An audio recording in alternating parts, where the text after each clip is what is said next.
obviously not the dissemination beyond the embassy. Sinn Féin say they believe very significant progress has been made on the Northern Ireland Protocol and an agreement is absolutely possible. Rishi Sunak, the Prime Minister, and Northern Ireland Secretary Chris Heaton-Harris are currently in Belfast. They're holding talks with Stormont leaders to discuss the contentious post-Brexit trading arrangements. The Prime Minister will then meet EU leaders in Germany tomorrow amid speculation a deal between the EU and UK could be unveiled early next week. Sinn Féin's Mary Lou MacDonald says it's game on. Ongoing access to the European single market, no hardening of the border on the island of Ireland, and a protection of the Good Friday Agreement in all of its parts. Those are the core elements and aspects that need to be protected. But it seems to us that it's very much game on, and we're very heartened by that. We're very, very conscious that a deal can be done, should now be concluded speedily. We hope that that will be the case. The SNP's postponed a conference on independence following the resignation of First Minister Nicola Sturgeon. It comes as the party's executive committee says a ballot to select a new party leader will close on the 27th of March. Deputy First Minister John Swinney has already announced he will not be entering the race. The Scottish Government's offered healthcare staff an average 6.5% pay rise. Workers would also receive a one-off payment of between £400 and £900. Matt McLaughlin, Unison Scotland's head of health, says it's a credible pay offer that needs serious consideration. The Royal College of Nursing's announced a new 48-hour strike in England. Members from 128 NHS trusts will walk out on the 1st of March. In an escalation, the RCN says will reduce services to an absolute minimum. Nurses in emergency, intensive and cancer care, all previously exempted, will join picket lines for the first time. But the union says life and limb care will continue. Meanwhile, patients in the West Midlands are facing more delays as ambulance workers are on the picket lines today. Members of the GMB and Unite unions are staging a walkout in their long-running dispute over pay and staffing. The unions say they're waiting for a decent pay offer. The government says it continues talks with the unions. EDF Energy made a £1.1 billion worth of profit last year. That's up from a loss of £21 million the year before. Its UK consumer energy supplier, however, lost more than £200 million. EDF has blamed those losses on the energy price cap. Yesterday, there was an announcement by British Gas that its profits had decreased by almost 40% in the year. The Home Secretary's asked for an explanation over Nicola Bulley's private life being disclosed to the public. Suella Braverman has questioned why Lancashire Police disclosed details of Nicola's private life at a press conference. The force says Ms Bulley suffered some significant issues with alcohol in the past and was struggling with the perimenopause. Lancashire Police have referred themselves to the police watchdog over contact they had with the 45-year-old just weeks prior to her disappearance. And Storm Otto, the first storm to be named this season, has left thousands of homes in Scotland without power. The Met Office says winds as high as 80 miles an hour have been recorded across parts of Scotland. Energy company SSEN says up to 30,000 properties have been left without power and has warned it may take more than 48 hours to fully restore those supplies. A weather warning's in place until 3 p.m. for most of Scotland and another in place until 2 p.m. for North East England. And this is GB News. We'll bring you more as it happens. That's it for me for the moment.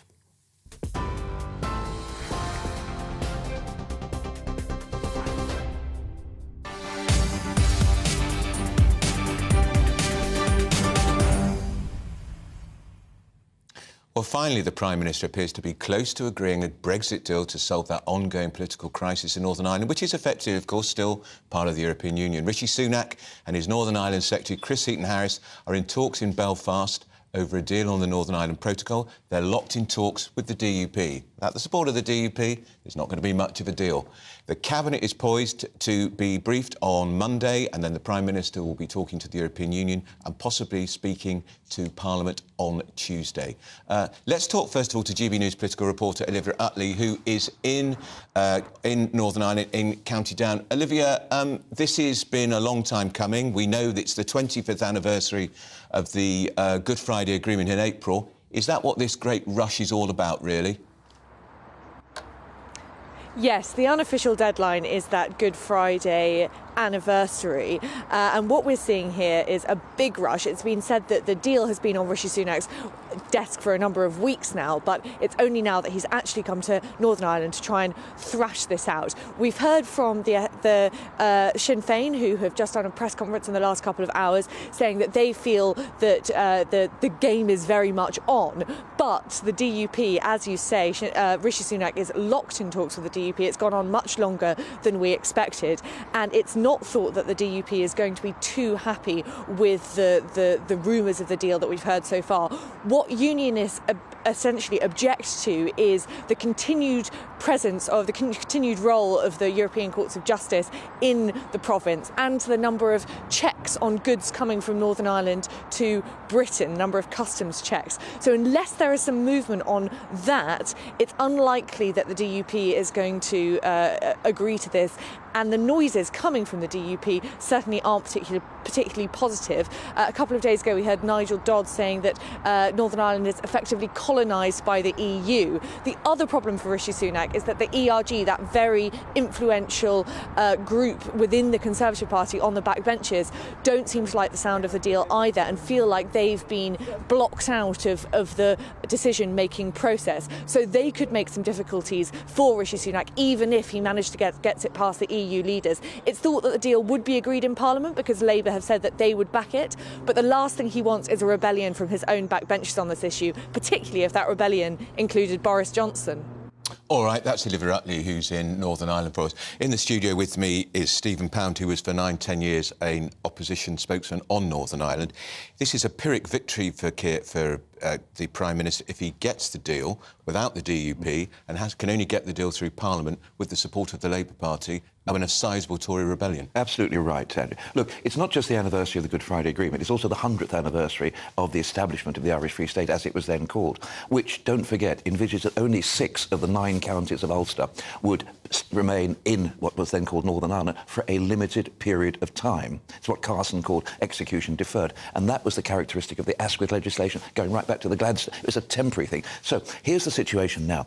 If we have a de facto customs union where you can have these sort of green and red channels they're talking about, though I have to say the DUP might have their views about the green channel, but if you do have that, then what you're doing in effect is saying that United Kingdom is no more. Great Britain, England, Scotland and Wales is in one customs union, the rest is part of Europe. And don't forget, customs unions are very, very often the precursor to a wider amalgamation, not just, obviously, the Zollverein and that, but look at what Russia's doing in Armenia, where they're bringing Armenia into a customs union. The DUP know this, and they are terrified. But ultimately, when they talk about, when Nigel Dodds actually puts these red flags up, he's also thinking about the fact that if they do have an agreement, then they're going to have to go into Stormont under Michelle O'Neill with a Sinn Féin First Minister. And just remind people the problem is Northern Ireland adjoins Ireland, which is still part of the European Union. So goods going backwards and forwards need to be covered by the EU. But the problem at the moment is goods going from Britain to Northern Ireland, there is still, although the EU say they've cut a lot of the customs checks, there is still 20% of goods going into Northern Ireland from Britain subjected to customs checks. Oh, yes, don't forget, East-West trade is massive. Yeah. I mean, people often talk about, the Norway-Sweden thing, where you have a land border between a non-EU country and an EU country. The population is minuscule compared to that. The amount of East-West trade is minuscule. Look, one of the things that's breaking the back of Brexit at the moment is all this additional documentation that exporters have to do. Yeah. At every single level, you'll find this. If you then introduce that here, which is in effect, as you know, the border in the Irish Sea, then that will create more and more problems for exporters. And why, of course, the other way in, importers. And let's not forget the really important issue for a lot of Tories and, of course, the DUP. The European Court of Justice will still be the final arbiter of any disputes over trade arrangements in Northern Ireland. That is going to be unacceptable to most people who voted for Brexit because they don't see why European judges can't have to resolve it. British judges should. Do you know? I think, and you know, for one so young, you've been around the course a few times. I don't think the European Court of Justice issue is the deal breaker here. Right. I think that they can finesse that. I'm pretty sure. But I'm interested to know, what Robert Hayward says. Yeah. But I think that can be finessed. What cannot be finessed is the idea that you've got a 306-mile border from Donegal down to Dundalk. Nobody even knows where the flipping border is. It runs through rivers, borines, fields.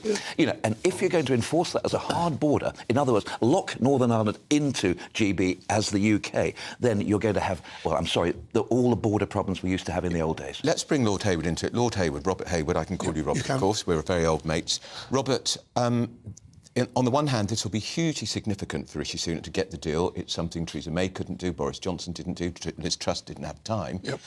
If he gets the deal, but if he can't take his own party with him and if he can't take the DUP with him, what sort of deal is it? I think that you've got to deal with two different groups. One is the DUP, who have, very strong views, quite naturally, because they are the residents of Northern Ireland.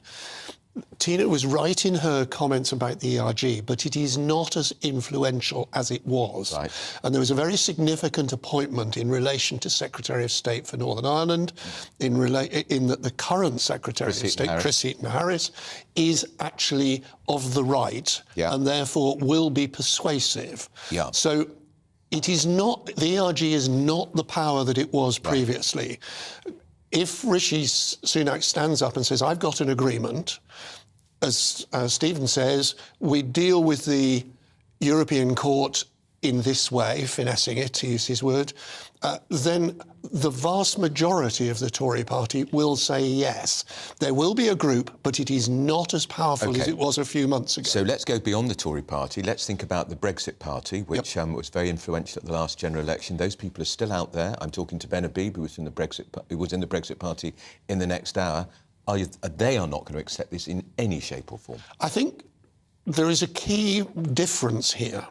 And that is that there is a sense that Boris negotiated a deal, which he was never interested in the detail and the implications and the paperwork. Boris Johnson didn't do detail?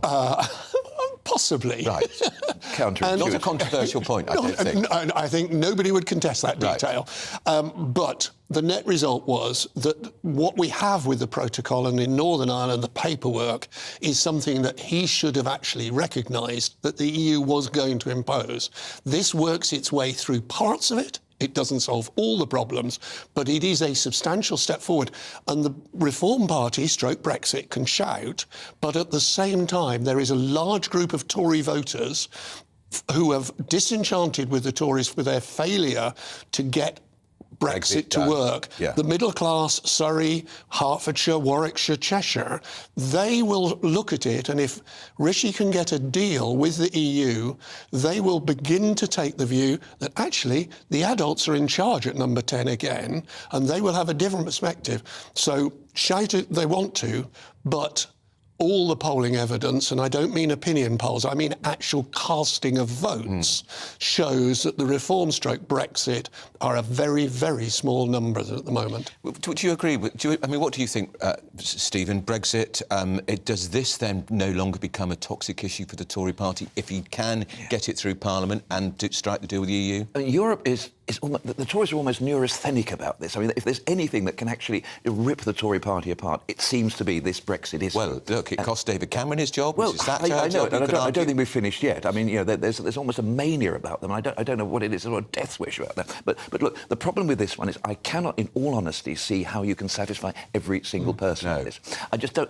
If you do one, but if you've got to satisfy, you've got to give the DUP more than this. Well, the DUP are not going to go back into government. With the elections have been put off again till next January. story. Who knows what's going to happen there? But look, give Rishi Sunak credit for one thing. He's actually gone there. He's actually talking to people on the ground. Right. I hope he's talking to people like Paul Murphy, Nuala Alone, Kate Hoey, Vernon Coker, people who really know the situation there. Because unless you've actually immersed yourself, I mean, you know, of all people, you know exactly the undercurrents in there, and how even things as just like the Green Channel will become controversial. Can I ask you as well, Robert, on this? We always talk about the Union. We always think about Scotland. Nicola Sturgeon will be talking about later in the program. Yes. She's gone, or she's going.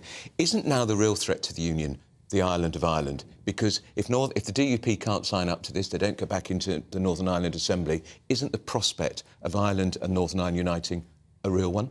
It's been a real prospect for 30, 40 years. Doesn't this make it more likely? No, I don't think it does. I don't think it changes the position. There is a dynamic in that direction in terms of demography, the Catholic percentage of the population and the like. So it won't change that. What it does do is prove that there is a willingness to deal between the EU, Ireland and Northern Ireland. But there will be an ongoing problem and there will be ongoing pressures. Because for the first time ever previously, and Stephen referred to this, the Nationalist Party actually were the leading party in an election, Sinn Féin. And therefore, that's where the dynamics of the politics have changed, because the DUP will not want to be subservient under any circumstances to Sinn Féin. Andrew, I realise that disagreeing with Robert Hayward is normally a precursor to being taken out and shot. You know, you shouldn't do it. But I have to say, I do disagree on this particular occasion. I genuinely think that the sheer internal contradictions of having this border within an island will ultimately be a real pressure point. And don't forget, I think it was Sinn Féin years ago who said there is a border on the island of Ireland. It's called the beach. Yeah. You know, and that is a very, very punchy line. So do you share my fear that this could imperil the Union, it could lead to pressure for a united Ireland? I don't think it is necessarily a fear. Okay. I think we can live with it. You do.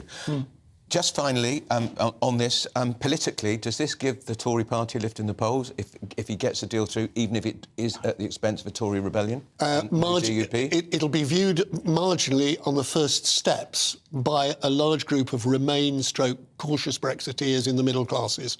They will welcome it as a good indication. The Jeremy Hunt people. Of Rishi, Jeremy Hunt's territory. All right. Yeah. Stephen Pound, thanks for coming in. You'll see us again, of course. Now, coming up, we're talking about the police involvement in the search for the missing mother of two, Nicola Bulley. My word, are they being criticised? And so they should be, after releasing statements involving personal information about her drinking and her other issues. We're going to hear from a victim support group. But before that, we're going to take a short break. Here on GB News Live, we'll be keeping you in the picture, finding out what's happening across the country and finding out why it matters to you. We'll have the facts fast with our team of reporters and specialist correspondents. Wherever it's happening, we'll be there from 12 noon on TV, radio and online. GB News, the People's Channel, Britain's news channel.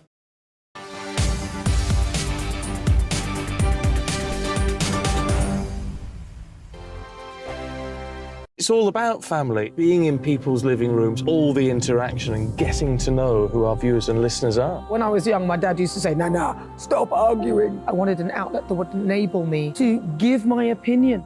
People are going through a really hard time right now, and I know that you don't feel like you're being listened to by the establishment. I came to GB News because it's the People's Channel, and I want the audience to have their say on the events of the day. We're dynamic. We do something different. Democracy shows that the wisdom of the nation is in its people.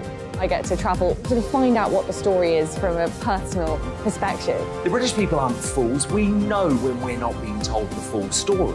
We've got to work out how Britain moves forward from this. It's the best country in the world. The establishment had their chance. Now we're here to represent your views. Britain's watching. Britain's watching. Britain's watching. We're proud to be GB News. The People's Channel. Britain's news channel.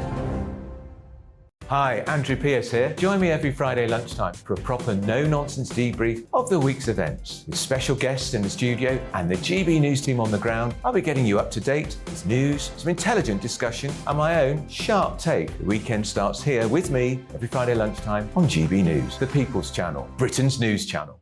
I'm Andrew Doyle. Join me at 7 o'clock every Sunday night for Free Speech Nation, the show where I tackle the week's biggest stories in politics and current affairs with the help of my 2 comedian panellists and a variety of special guests. Free Speech Nation, Sunday nights from 7 on GB News, the People's Channel, Britain's news channel. Join me, Patrick Christie's, Monday to Friday, 3 till 6. We tackle the day's news agenda like you've never seen before. It's high tempo, high octane, the most controversial topics and the best guests. You will not be able to take your eyes and ears off it. I'm not afraid to ask the questions that you really want answered. 3 till 6 p.m, Monday to Friday on GB News, the People's Channel, Britain's news channel.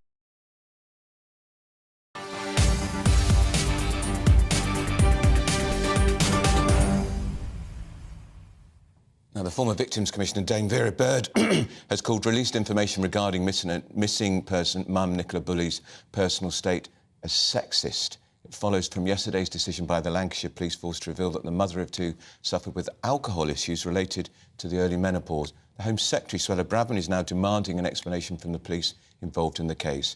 Remember, the mother of 2 was last seen walking her dog in St Michael's on Wyre 3 weeks ago. Here's how the story has unfolded so far. Police are appealing for witnesses as they continue their search for a woman who's gone missing in Lancashire while she was out walking her dog. A lady called Nicola Bulley, the 45-year-old mother of 2, was last seen at around 9 a.m. on the morning of the 27th of January. Her family are very concerned, as are we. My whole focus is our 2 girls, just staying as strong as I can for them. Knowing that her 2 little girls are at home missing mummy and knowing that mummy is missing is what's driving us forward. We've mounted a really intensive operation to try and find Nicola, and we appeal for anyone to come forward. Our main working hypothesis is that Nicola has sadly fallen into the river. It's now been 5 nights. Police do say that they are keeping an open mind. We are just trying to hold on to the hope. It just can't make sense that this is actually happening and here we are. The parents of the missing Lancashire mother, Nicola Bulley, say they fear that someone has taken their daughter. The investigation is focusing on a 10-minute window between 10 and 20 past 9 that's unaccounted for. Somebody could have put the phone on the bench. Somebody could have found it and put it on the bench, just on the nearest bench. We don't know. Nobody knows. This is a complete mystery, this whole thing. This afternoon, CCTV pictures were released from the day she disappeared. Detectives revealed Miss Bulley was vulnerable, classed as high risk, and disclosed her issues with alcohol, linked to struggles with the menopause. I feel so sorry for them that it's been released this way. It should never have come out. They could have just told us on the quiet. It's not the police, it's just the comms piece where whoever's made these decisions needs to answer lots of questions. It just seems absolutely impossible. Every single scenario comes to a brick wall. All we're doing is sitting there going round and round and round, going through every scenario, and then go back to the first scenario again and do the whole thing again. It's just all day long, that's all we're doing. It's such a sad situation, isn't it? Well, let's hear from Dr. Jessica Taylor. She's a psychologist and author and founder of Victim Focus, which provide support for victims of abuse, violence and trauma. Dr. Taylor, good afternoon to you. Why on earth did the police feel it necessary, do you think, to reveal so much information about Nicola? I don't know the answer to that. I think that there's a lot of pressure on them. I think they're under a lot of scrutiny, and I think that the pressure has got to them. That's my opinion as an onlooker and as a professional. I don't know what the relevance of the information is. I don't know why we're told that that Nicola apparently has issues with alcohol or that she was struggling with perimenopause. I don't know the relevance of that because their line of inquiry from the beginning was that they thought she tripped and fallen into a river. They'd already established and told the public this strong narrative that she was fit, healthy, she was well looked after, she was successful, and that it was a tragic accident where she'd fallen into a river. I still do not know why we would then introduce 3 weeks later, oh, and by the way, she was very vulnerable, and also she was drinking quite a bit, and she was struggling with the menopause. I don't know. This is very difficult, of course, for her partner and for her children, who are already going through a living nightmare. Absolutely. I saw, this morning that there's been another statement from family and friends sort of, reeling from the fact that this information has been given to the public. And I find it fascinating, actually, that the police force have complained several times about speculation and about the public attempting to solve this case, and yet they're sort of leaking out these bits of information that's just causing more and more speculation in the public, because now they're asking, well, what's the relevance of this information? Are you suggesting she was drunk? Are you suggesting she was unstable? Are you suggesting that she was suicidal? Like, you know, I really do think that the way this case has been communicated to the public is what is causing these responses from the public. An investigation that goes on with an endless running commentary from armchair detectives on social media. Is that part of the problem?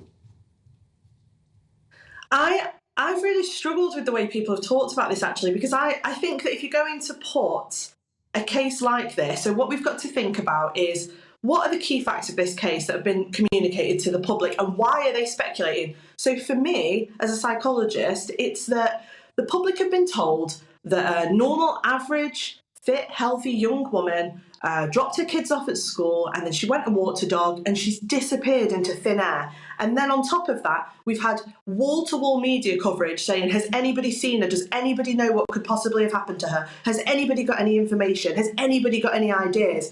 And the thing is, because the public are relating to her, they're thinking, that could be me. You know, I walk my dog, I drop my kids off at school. Like, how can she disappear into thin air? This isn't possible. And so it's captured them because they want an answer. They're looking for closure. And so obviously they're going to speculate. Also, Dr. Taylor, why did we have to be told that they visited her home 2 weeks earlier before she disappeared? Again, what possible relevance was that? Are they suggesting she was an unstable mother, not fit to look after her children, suggesting she was drunk, and they've now referred themselves to their own police watchdog over that visit to the family home? I do think it's the right thing to do to refer themselves. I do think that this investigation has been very poor. I think there's been a lot of poor decision making. I mean, one, for example, you know, this information, as you say, has come out that there were welfare checks done on her very very close to her going missing. And so you would think that would instantly be a line of inquiry. You know, they're saying, aren't they, the force, that they knew immediately that she was high risk, they knew immediately she was vulnerable, that they already had this information, and now we know that they've been out and done some sort of safe and well check on her. So you would expect that to be a line of inquiry. The fact that it wasn't is problematic. I don't really know why they've put it out, but I know how I feel about the impact of it, which is, yes, it frames her as problematic, it frames her as unstable, and it pathologises her, it raises questions. And it's because I think for people looking on, it differentiates her from everybody else. So that initial line of thinking that I was talking about, where people are relating to her thinking, wow, that could be me. You know, I was just walking my dog, I just dropped my kids off at school. But now, of course, they've suggested that there are other factors, that she is actually problematic in some way. I personally don't agree with that, but they're suggesting she's hormonal, she's unstable, that there are other issues that the public are not aware of, that she's drinking. And so the public will stop relating to her and think, well, you know, maybe there's something I don't know, maybe she's brought this on herself, maybe this is her own behaviour. And that's where these problems are going to come from. I think you're right. Thank you so much. That's Dr. Jessica Taylor, who's the founder of Victim Focus. Robert Hayward, Lord Hayward, still with me in the studio. This is an extraordinary development, isn't it? Because, as Dr. Taylor was making the point, we've all just been agonising for the family, a missing mum, 2 lovely young kids, lovely partner who's been on TV a lot, appealing for help, and now all this muck has been thrown in the mix. I think what we've seen is several stages of the case. Excuse me. And the police called the press conference the other day to essentially, I think they had clearly in their mind, stop the social media speculators who were damaging, excuse me, they were damaging the inquiry. And unfortunately, they didn't stop at that. I watched that press conference and I thought, yes, I have sympathy with you. There's all these people who are turning up on the riverbank, speculating, some of which is appearing in some of the media, not much of the media, but it was in some of the media, and they are actually damaging the police inquiries. Had they stopped at that point, I think most people would have understood. What happened was this release of further information, which you've just been discussing, and that has turned everything on its head. Certainly has. Now, coming up, it's been 2 days since Nicola Sturgeon's shock resignation. Got to say, as a hack, I was shocked. Didn't see that coming. But who will be up to the job of taking over her? And how big a loss is she to the SNP? And is that the end of the campaign for independence in Scotland? We'll be bringing you the latest political analysis. Your Royal Roundup, the Queen Consort has removed a controversial diamond from the recycled crown she's going to wear at the Coronation. Cut price Coronation and the latest in Harry and Meghan row. But first, of course, we're going to get the latest news update.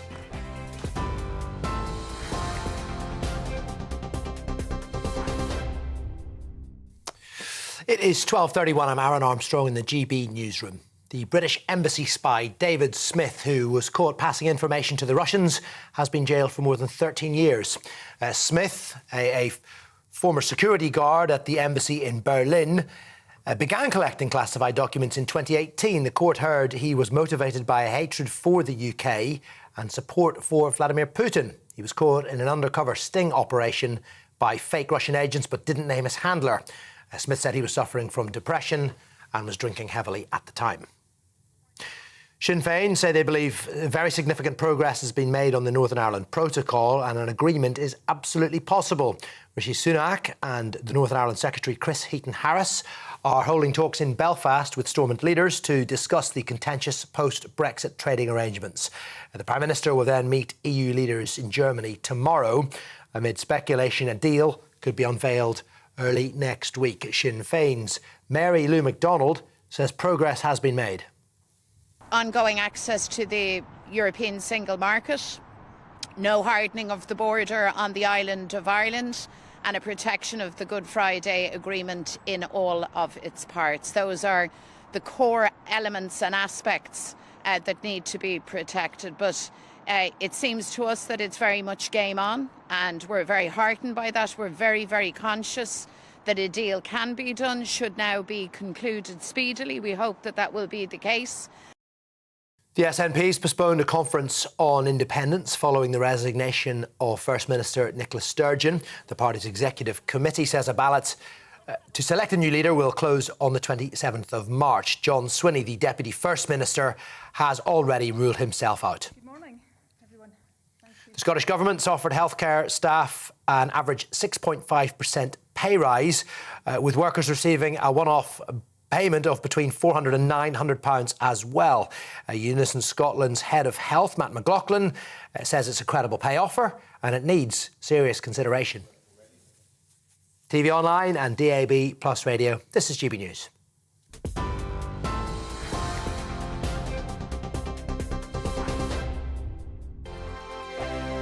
We are GB News, the People's Channel. And right across the United Kingdom. You can find us on Sky Channel 512, Virgin Media Channel 604, Freesat Channel 216, Freeview Channel 236, and YouView Channel 236. You can also take us with you on DAB Plus Radio, with the GB News app and at the website gbnews.uk. We're absolutely everywhere. Come join us on GB News, the People's Channel, Britain's news channel.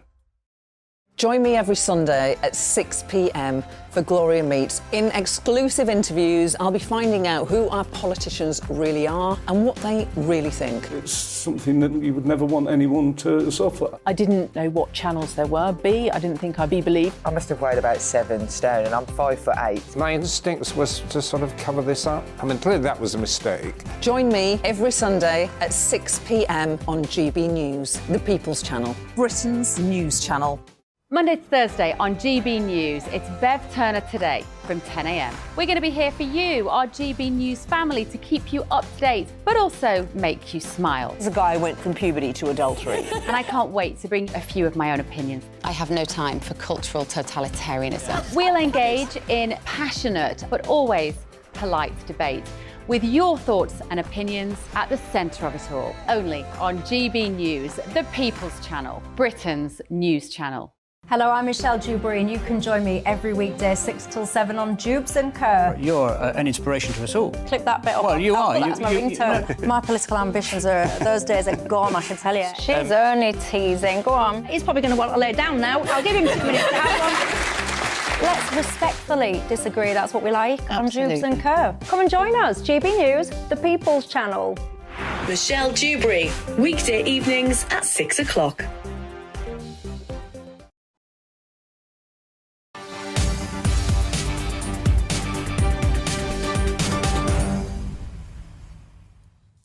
Well, let's talk royals. I refer to her as a Queen concert. I didn't mean that at all. I didn't mean Freddie Mercury and the band. I did see them in the 80s, 90s, actually. I mean the Queen consort, Camilla. She's recycling a crown for the coronation. It's all to do with sustainability and the cost of living crisis. And this week's GB News People's poll has revealed public perception of her is not too bad. 33% have a favourable view, 30% unfavourable. I'm joined now by our royal reporter, Cameron Walker. Cameron, let's talk about the crown first, because she's going to use the crown which was used in the 1911 coronation, Queen Mary, who was consort of George V. But significantly, the Koh-i-Noor diamond, which was in the Queen Mother's crown in 1937, which, let's be honest, we pinched from India in 1849, is not going to be included. No, it's not. Queen Mary's crown actually originally featured the Koh-i-Noor, but it was taken out to be put, as you said, in Queen Elizabeth, the Queen Mother's crown. It all dates back to the East India Trading Company acquiring the Koh-i-Noor, and then it's been part of the crown jewels ever since the time of Queen Victoria. But I think the fact that the Queen Consort and her team have decided to make sure that any of the jewellery worn does not include either the Koh-i-Noor or its replica, I think suggests to me that she's trying to avoid as much controversy as possible. Because the Indian Prime Minister had already gone public and said, please don't use it, it will remind people of imperialism and the empire.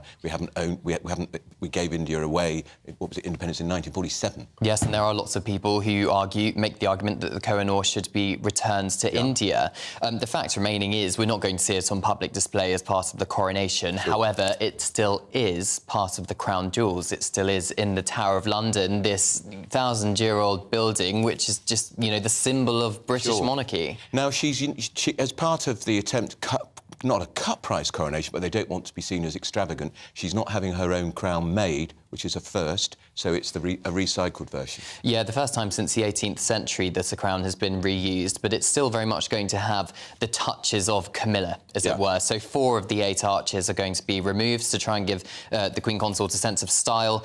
Some of the Cullinan diamonds, actually, and the nods to the late Queen Elizabeth II's numbers 3, 4 and 5, were worn by Queen Elizabeth II as brooches most recently. However, they are going to be inserted into Queen Mary's crown in the place of the Koh-i-Noor diamond. So it's a nod to that. But yes, I mean, we know how much King Charles loves sustainability and environmentalism, so perhaps it was something to do with that as well. And our own People's Poll puts approval for her on 33%. That's people who approve a lot of her, people who approve quite a bit, about 50%. So her figures are creeping up, but they're not great, are they? They're not great, but you only have to think about where it was in the 80s and 90s. Camilla's popularity has improved significantly, I think, in recent years. The Sun used to call her the most hated woman in Britain. Yes, which is far from... It was a bit harsh, but we had awful Myra Hindley in prison. Well, that is far from the truth now, I would argue, Andrew. Yes, the work she's done with osteoporosis, her mother and grandmother died from that disease. She's patron of, or president even, of the Royal Osteoporosis Society.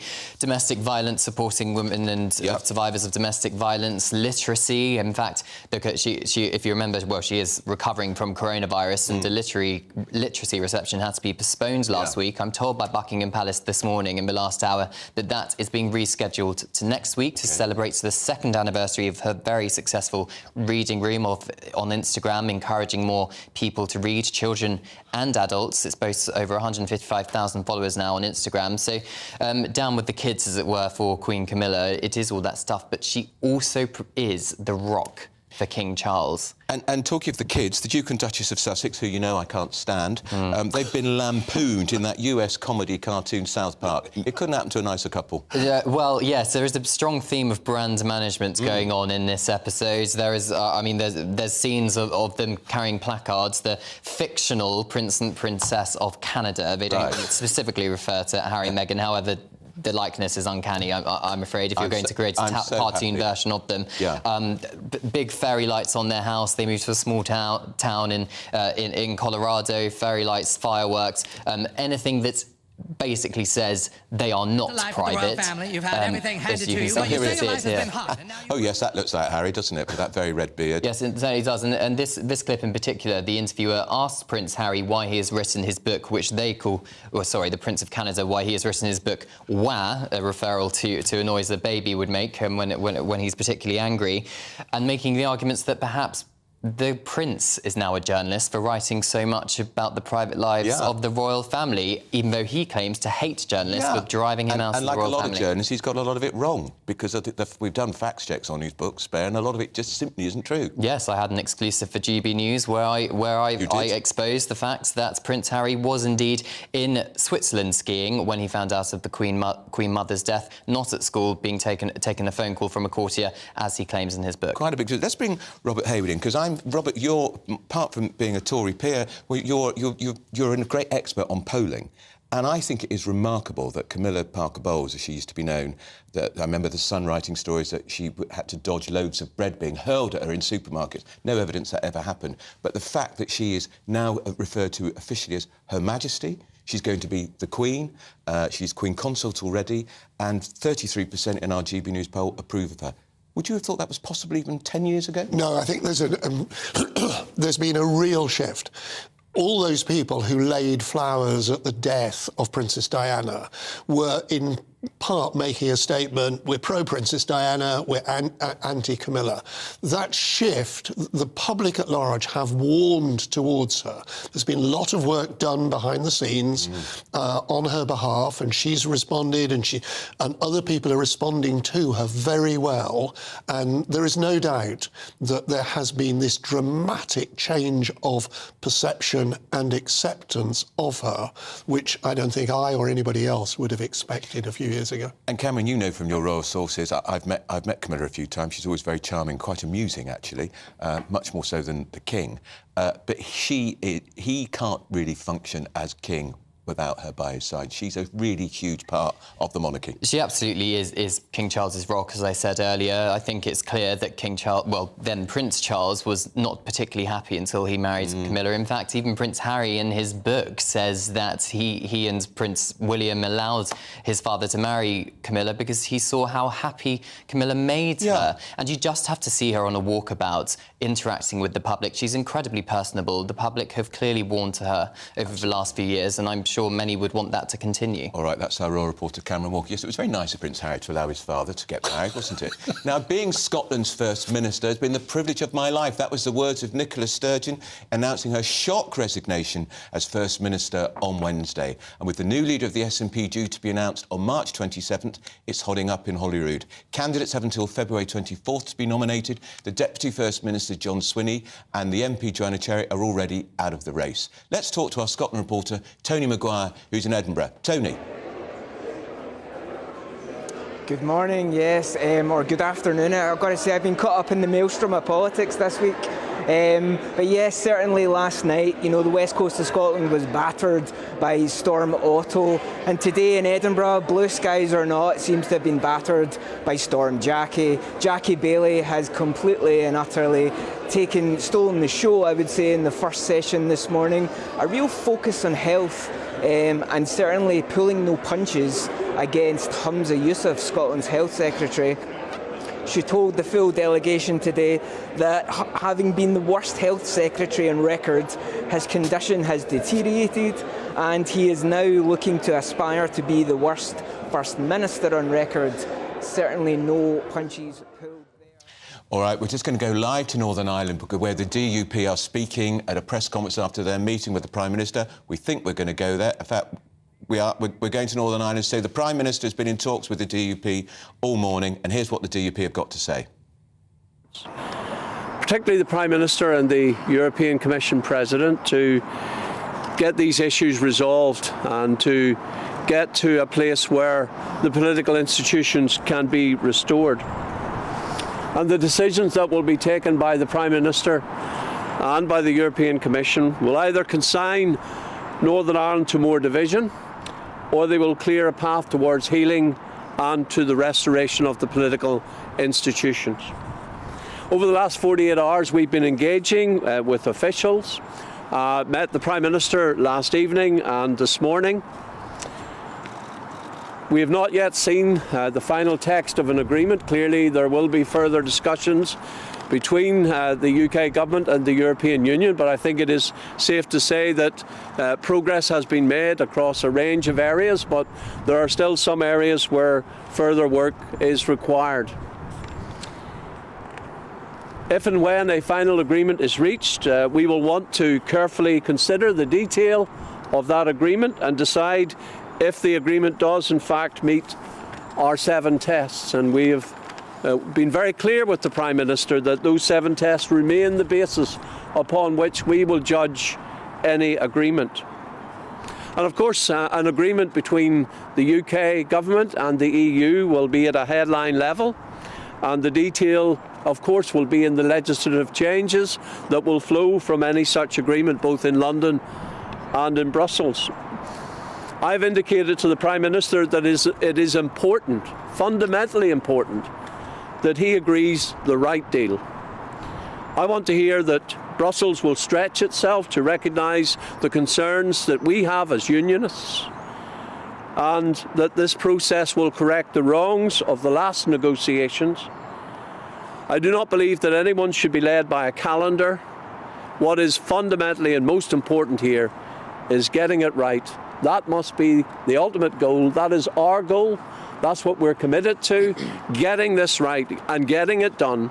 And we will keep working at this until we've got to the place where we can say that an outcome meets our 7 tests and enables us to move towards the restoration of the political institutions here in Northern Ireland, which remains our objective, to see Northern Ireland's place within the United Kingdom and its internal market restored and protected, our place in the Union respected, and that we have a basis upon which political stability can be restored on the basis of cross-community consensus once again in Northern Ireland.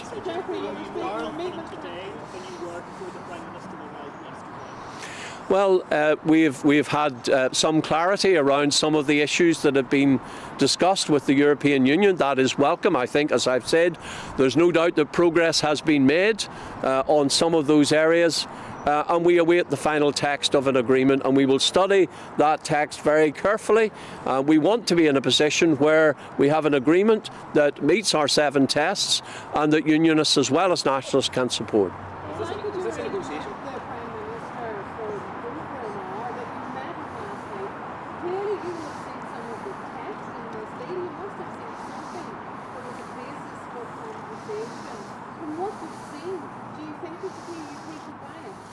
I think that progress has been made across a range of issues, and we welcome that. But I think there are still some areas where final agreement with the EU is still outstanding.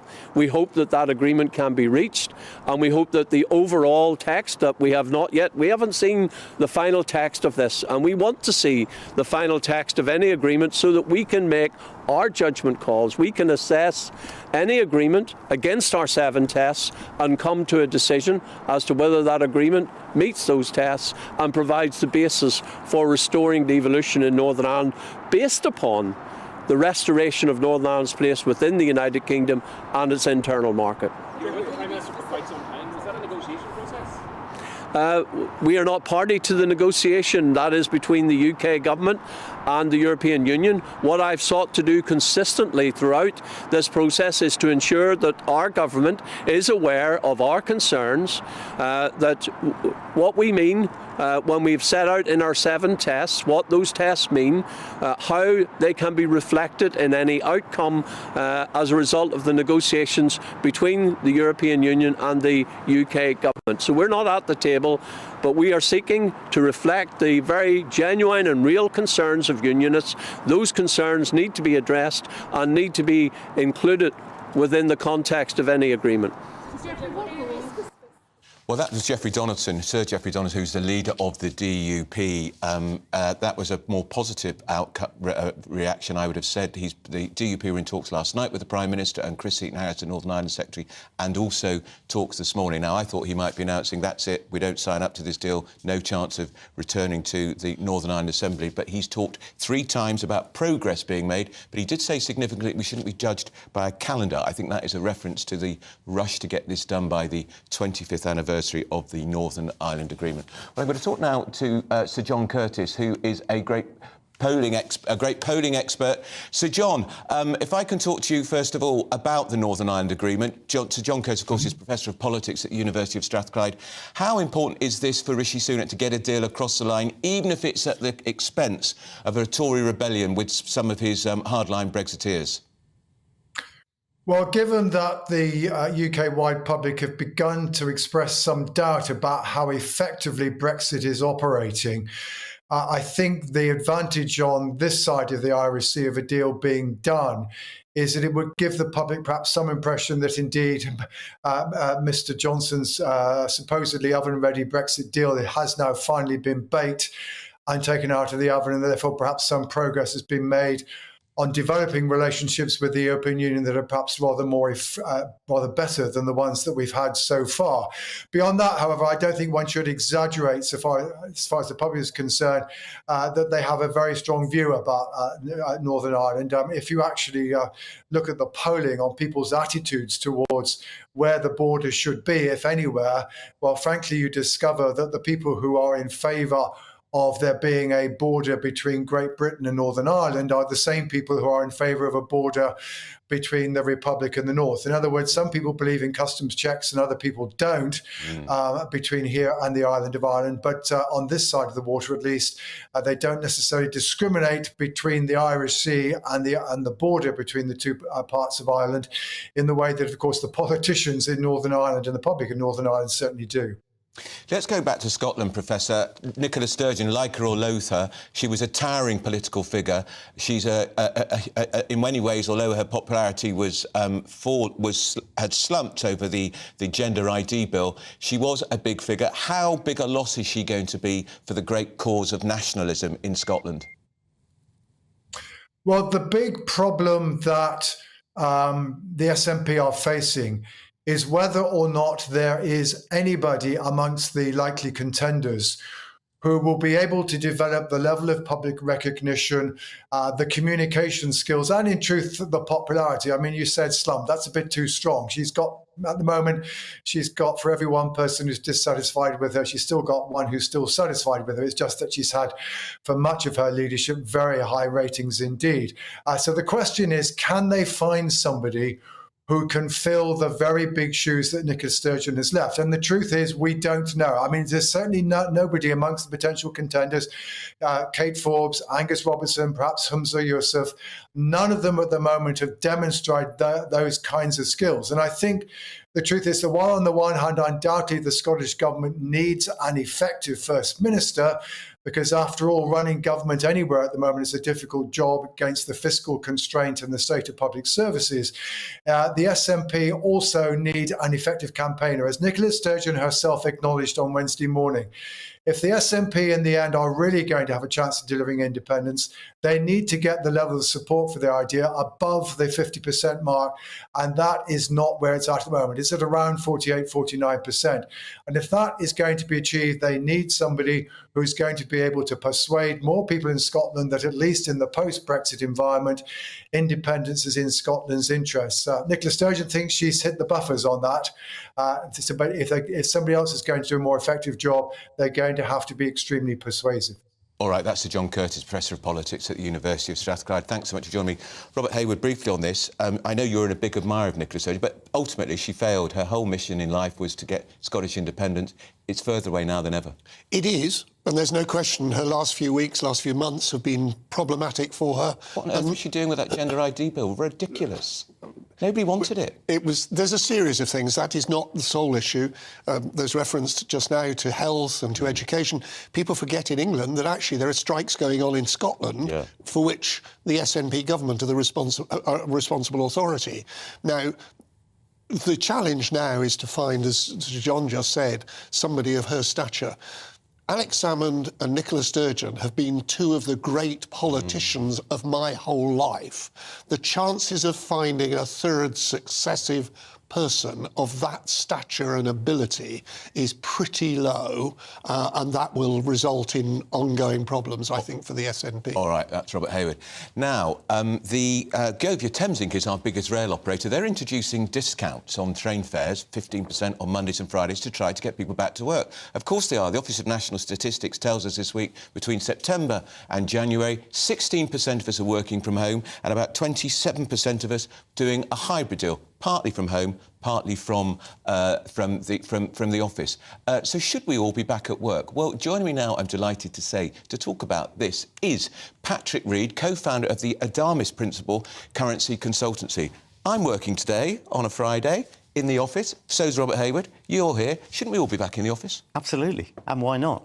It's just the benefits of working, getting out, drawing the curtains. I was going to say, you look like a man who leaps out of bed, gets your arms around it, has a hearty breakfast, shakes people's hands, meet people for lunch, and just get to the heart of the story. And I'm the same. I mean, there's so many advantages that far outweigh... So what are the advantages? OK, so you've got the water cooler moments, right? The light bulbs, they're flashing, right? You can't get inspiration that. around a water cooler talking to a colleague? Absolutely. Absolutely. You don't get that in your pyjamas at home, right?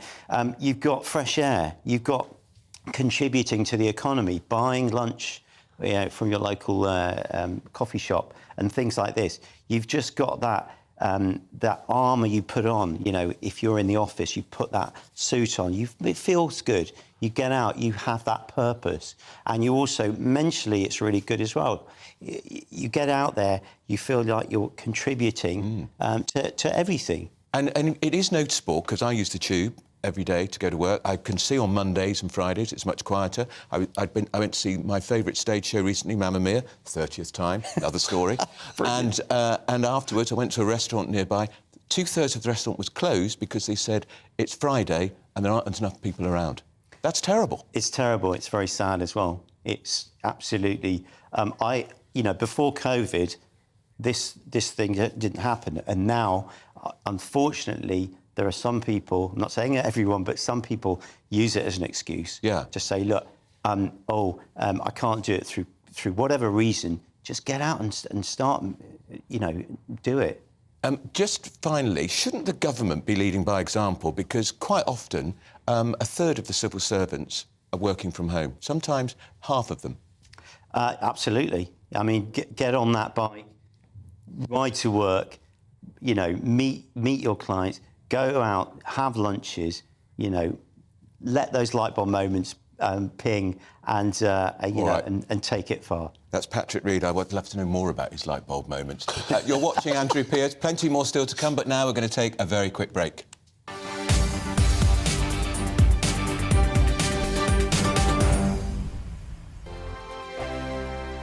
First and foremost, I'm a GB News fan, and I was before I was working here. Just love the fact that we're asking the questions that a lot of establishment media won't ask. With a bit of a twist, we not only want to inform you, but we want to keep you entertained. It's worth the drive because you get in and the team's all ready and waiting, they're itching to go, and it's a proper little family. GB News is the people's channel. It's the audience that makes the programme sing. We're giving our viewers and our listeners a voice. I see the thousands of your letters, tweets, emails, you name it, coming in. Britain is broken.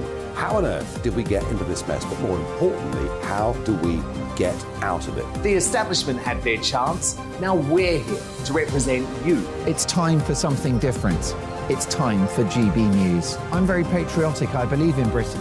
Our best days lie ahead. Britain's watching. Britain's watching. Join us here on GB News. The People's Channel. Britain's news channel.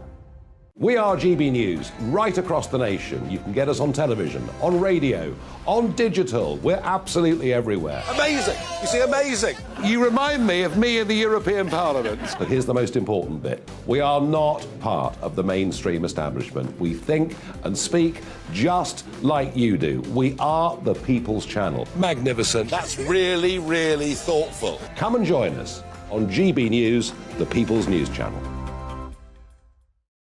Monday to Thursday, 9 p.m. till 11 p.m. Join me, Dan Wootton. I'll bring you the sharpest takes and hottest debates. Do you not believe in prison? I don't believe in prisons. I'm completely stunned. I guarantee you there'll be no spin, no bias, no censorship. I actually was personally quite offended by it. And no reason to go to bed. So I guess they've always been quite woke. That's Dan Wootton tonight on TV, radio and online. Monday to Thursday from 9 p.m. till 11 p.m. on GB News. The People's Channel, Britain's news channel.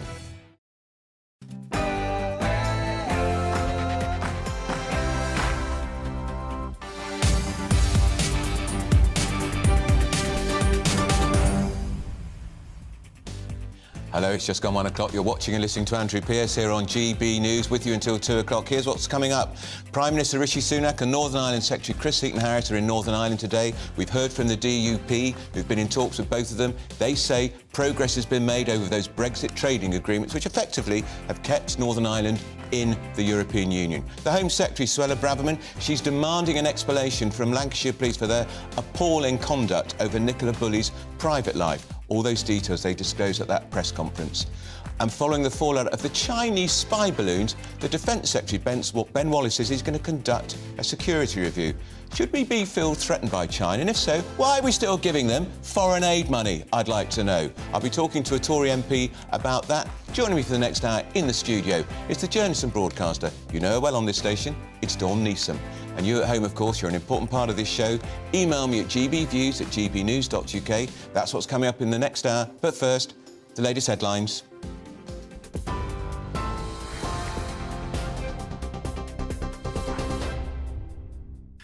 Good afternoon, it's 1:01. I'm Aaron Armstrong in the GB newsroom. The DUP say progress has been made on the Northern Ireland Protocol following discussions in Belfast with the Prime Minister, but further work will be required. Rishi Sunak and the Northern Ireland Secretary Chris Heaton-Harris held talks with Stormont leaders earlier in an attempt to resolve the contentious post-Brexit trading arrangements. The Prime Minister will now meet EU leaders in Germany tomorrow. Amid speculation, a deal could be unveiled early next week. Sinn Féin say an agreement is absolutely possible, but Jeffrey Donaldson from the DUP was a little more circumspect. A former security guard at the British Embassy in Berlin caught spying for Russia has been sentenced to more than 13 years in jail. David Ballantyne-Smith has admitted to handling classified documents and selling them to the Russians, but refused to name his alleged spy master. He was caught in an undercover MI5 sting operation by fake Russian agents. Smith said he was merely trying to embarrass the embassy and was suffering from depression at the time, but Mr Justice Wall dismissed attempts to minimise his activities, saying Smith was not a witness of truth. You did it by stealth, using the opportunities provided to you by your employment to visit various offices in the embassy at night when others had gone home and take photographs of classified documents on your telephone or camera. A number of these documents were clearly marked as secret. Others were of a lower classification, but were still obviously not for dissemination beyond the embassy. The SNP's postponed a conference on independence following the resignation of First Minister Nicola Sturgeon. The party's executive committee says a ballot to select a new leader will close on March the 27th. The Deputy First Minister, John Swinney, has already ruled himself out of the race. Meanwhile, the Scottish Government has offered healthcare staff an average 6.5% pay rise. Workers would also receive a one-off payment of between £400 and £900, depending on seniority. Matt McLaughlin from Unison Scotland, he's their head of health, called it a credible pay offer that needs serious consideration. The Royal College of Nursing has announced a new 48-hour strike in England. Members from 128 NHS trusts will walk out on the 1st of March.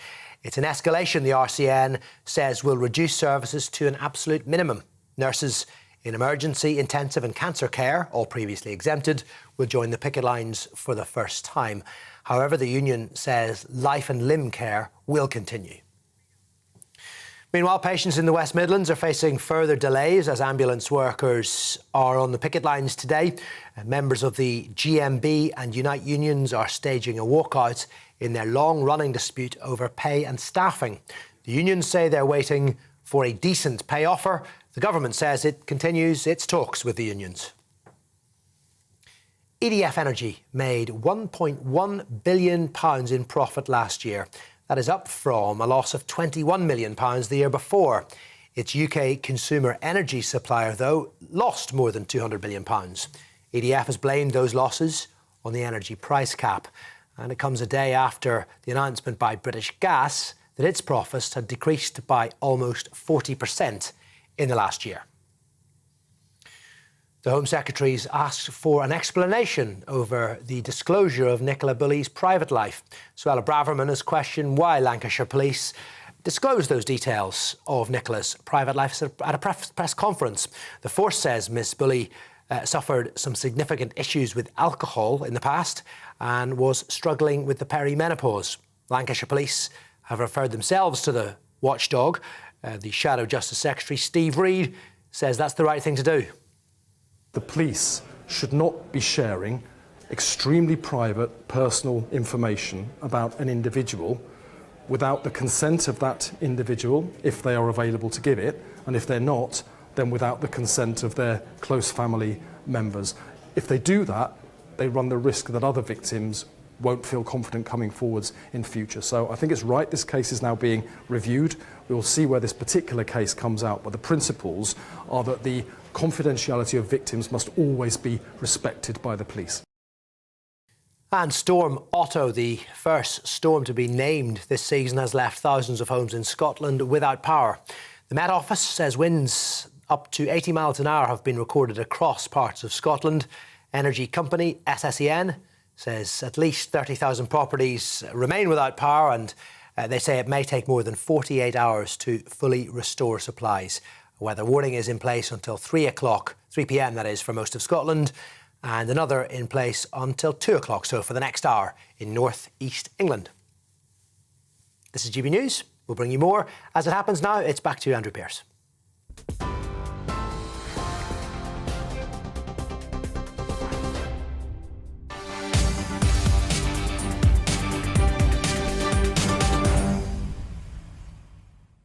Hello, it's Andrew Pearce here on GB News. The Prime Minister and Northern Ireland Secretary, they've had talks with the DUP today to discuss getting rid of the Northern Ireland Protocol. The DUP have done a press conference in which they talked about progress. In fact, Sir Geoffrey Donaldson used the word progress not once, not twice, but 3 times. The Prime Minister is going to meet EU leaders over the weekend, and the Foreign Secretary, James Cleverly, is also holding talks with the European Commission.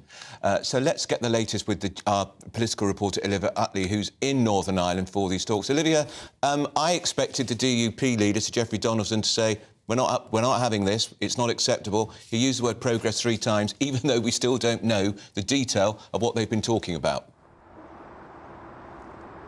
Yes, Geoffrey Donaldson's tone was much softer than many expected, and as you say, he was very keen to make clear that progress has been made. That said, it wasn't all sunshine for the Prime Minister. He said that there were still some areas which needed clarification, and perhaps most worryingly for Rishi Sunak, he said when asked if a deal might be agreed this week, he said that he isn't concerned about timescales, he just wants to get this right. So if the Prime Minister was hoping that he could reach that unofficial deadline of the Good Friday Agreement anniversary, then Geoffrey Donaldson's words could be a bit of a fly in the ointment there. But definitely more softer tone than the Prime Minister might have expected. We've just seen him leave, actually, just leaving Northern Ireland now to go to Munich, where he's hoping to speak to Ursula von der Leyen. But all of the parties made clear that they haven't yet seen the actual copy of the text. So all of these conversations have been quite hypothetical. When we do see the copy of that text, we might see Geoffrey Donaldson's tone harden up a bit again, and we could see some real opposition there from the DUP, who we know is deeply concerned about the continuing role of the ECJ in the province. Olivia Utley, our reporter in Northern Ireland. Ben Habib, I'm delighted to say, joins me. Ben Habib is a former Brexit Party MEP who is steeped in the detail here. People watching this may be thinking, oh, God, we're going on about Northern Ireland again. It's much more important than that. Ben. Explain why. Yeah, it's much more important than that. So the Northern Ireland Protocol is not just bad for Northern Ireland, it's bad for the entire United Kingdom. And the reason I say that is it acts as a kind of grappling hook into our carcass. And because Northern Ireland has to stay in alignment with EU laws as they are made and changed, because it's adjoining an EU country, because it's in the EU single market for goods by virtue of being next door to the Republic of Ireland, which we should come back to, by the way. But because it adheres to EU laws as and when they're made and as and how they change, there's a real risk that Great Britain, which isn't subject to those laws as they are made and changed, floats away from Northern Ireland. And that has two potential consequences. The first is that the British government either aligns itself with EU laws to try and mask that differentiation between Northern Ireland and Great Britain so as to protect the United Kingdom of Great Britain and Northern Ireland, or Northern Ireland is literally yanked out of the United Kingdom against its will. And that's what the Northern Ireland Protocol was designed to do. And as you might know, Andrew, together with some other unionists, I brought a court case against the government over the protocol. And last week, the Supreme Court ruled that Northern Ireland, British citizens in Northern Ireland are not on an equal footing with those in Great Britain. So when you fly across the Irish Sea, you have diminished rights as a British citizen. Us in London have greater rights than they do in Belfast. And for me, therefore, there can be no solution to the protocol through the protocol. And Maros Sefcovic, who's been negotiating on behalf of the EU, does not have a mandate to make structural changes to the protocol. He is only allowed to discuss the mechanism by which it is implemented. So for me, that means the inherent attack on the UK's ability to diverge from the EU, our ability to act as a sovereign state, making our own laws for our own benefit, for the national interest, that attack on the United Kingdom cannot be allayed, cannot be seen off by anything Maros Sefcovic agrees. And what's at this current situation, we've got 20% of goods going from Great Britain to Northern Ireland are being subjected to customs checks because effectively Northern Ireland is still in the European Union. A vassal state, you could almost argue. It is a vassal state. And the government has got to decide whether or not to allow the European Court of Justice to be the final arbiter in any dispute over trading rates in Northern Ireland. That effectively means any company trading from Britain with Northern Ireland will be subjected to the jurisdiction of the European Court of Justice. That surely can't be acceptable. It is entirely unacceptable. What we have is a foreign legislature making foreign laws, imposing them on Northern Ireland and having a foreign court determine those laws. That is taxation without representation. It's why the USA broke away from the United Kingdom in the 18th century. So it's a fundamental abuse of British citizens in Northern Ireland. And we can't cut VAT on fuel in this country because it's the EU-wide tax, because we couldn't remove Northern Ireland from the VAT.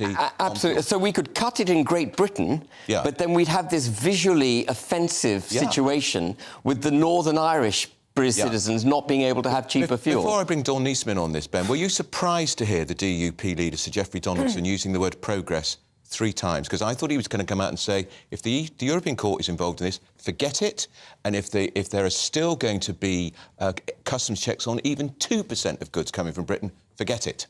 And I think that will ultimately be Sir Geoffrey's position. Geoffrey has been very, very clear that Northern Ireland has to be restored to its rightful position in the Acts of Union. In other words, to the complete internal market of the United Kingdom, not that of the EU, and not subject to these foreign laws adjudicated by a foreign court. What Geoffrey hasn't seen, as Olivia rightly pointed out, is the text of what's being discussed. And I think that Geoffrey, he's a superb man, and Geoffrey would have wanted to encourage the Prime Minister to take positive steps. But I suspect when he's presented with the text, he's going to have a different response. Let's bring Dawn Niesman. Dawn Niesman, without getting into the detail of the Northern Ireland Protocol, Brexit was a powerful reason why the Conservative Party won the last general election. Boris Johnson said, let's get Brexit done. Do you think Brexit has become a millstone round the country's neck now? Totally. Totally. I think most people now, it's the B word. It literally is the B word. It's worse than the F word and the C word and all the other words. It really is. I just want it. I'm sure, like a lot of people watching and listening now, I just want it sorted. Well, is that what Rishi Sunak is gambling? That most people will be like, you think he's done a deal. It might have upset a lot of the DUP. It might upset a lot of his own party, but he's got a deal done. It can go away. But you know, I am thick. I admit that, but I do not know what the answer is to Northern Ireland. Well, it's very simple. Oh, Dawn, it's so simple. There is an answer. Is there an answer? Yeah, the answer was produced by the European Union in November 2017. There's a paper produced by the EU which proposes a smart border on the island of Ireland, removing the requirement for checks for goods moving from Northern Ireland into the Republic and vice versa, i.e. from our single market. Why isn't it being done, Ben? That's what I think. I want to scream now. Because Varadkar took photographs, Leo Varadkar, who was a Taoiseach, Prime Minister of the Republic of Ireland, in 2018 took a photograph of a bombed-out 1972 customs border post to an EU summit and said, that's what you're going to get. And he weaponised the protocol. Theresa May, who was effectively a Remainer, welcomed the weaponising of the border issue so that she could then try and foist the entire United Kingdom into the EU single market. And by accepting the argument that a customs border would be a hard border, she gave up the United Kingdom. And Boris Johnson, sadly, even with his 80-seat majority, didn't have the courage and gumption to push back on that narrative. What do you say to that? Thank you for explaining it so clearly. It's just that it just seems there's so many people that are just trying not to let this happen, that you can't see. I love the fact that they used the word progress 3 times. Yeah. And it was, listening to that statement, was quite like, as someone who's not fully up to speed on what it all means, that sounds actually quite optimistic. But I just get the feeling it's just going to go on and on and on. Let me ask you a final question on this, Ben. There's something called Article 16. If we triggered that, the government has a majority of about 75 in the Commons, we could effectively say the Northern Ireland Protocol is over. We're not doing any cut trade checks from goods coming from Britain to Northern Ireland, and the European Court of Justice can go and whistle. If they could do that, why don't they? Well, that's a very good question. Article 16 states that if the protocol is having an adverse impact on Northern Ireland, or there is a diversion of trade, which there is, then the government has the right to suspend some or all parts of the protocol until that offence is put right. And in September 2021, Lord Frost got up in the Lords and he said that government advice from lawyers is that Article 16 can be invoked. Now, if you're a government minister and you acknowledge Northern Ireland, part of the United Kingdom, is being damaged, and you have a solution, you don't just have a right to invoke that solution, you have an obligation to invoke that solution, because otherwise you're in gross dereliction of duty. All right. And it's completely wrong that they haven't invoked Article 16. And just finally, please tell me we're not going to do it all again with Scotland. No, hang on. I want to bring in somebody else in the conversation. Amanda Ferguson is a journalist and commentator who's joining us from Belfast. Amanda, were you surprised to hear those pretty positive words coming out from Jeffrey Donaldson, the DUP leader, talking about progress? No, I don't think so. I think that the whole way through this process, that all of the parties that are concerned with it have acknowledged that the protocol needs to be finessed and that it's having an impact on devolution in Northern Ireland. So a positive outcome is preferable. I think it's clear, though, that the local parties don't have a lot of the detail yet, even though the Prime Minister and the Secretary of State spend a lot of time with the DUP in comparison to the other parties. There's sort of scant detail emerging from these talks today, and I think that it will be the final text that the parties want to pour over, because there's a fine balancing act between protecting the gains of the protocol for the people who are benefiting from it and want it to remain, and then addressing unionist concerns about what they feel is the economic and constitutional impact of the protocol. The Northern Ireland Assembly has been effectively defunct since, 2020. Is there any prospect, in your view, Amanda, of it coming back anytime soon? Well, Stormont has had a stop-start kind of system of government for very many years now. This isn't the first time. This is not our first rodeo whenever it comes to dysfunction and politics in Northern Ireland. However, I think that so soon after the last impasse, there is a frustration amongst the public, amongst the business community, amongst everyone, really, that we don't have a fully functioning form of government. It's not really a sustainable position to have civil servants in charge of Stormont departments with limited powers. I like to err err on the side of optimism. I know that I'm a journalist, so I'm a realist as well. But I think that we can get a deal on this. But it's clear that the EU has to feel like it's winning, but also the UK government needs to feel like it's winning as well. I think that when it comes to negotiations, you can't always have everything that you want, and there's usually a sort of fine balance found somewhere in the middle. All right, that's Amanda Ferguson joining us from Northern Ireland.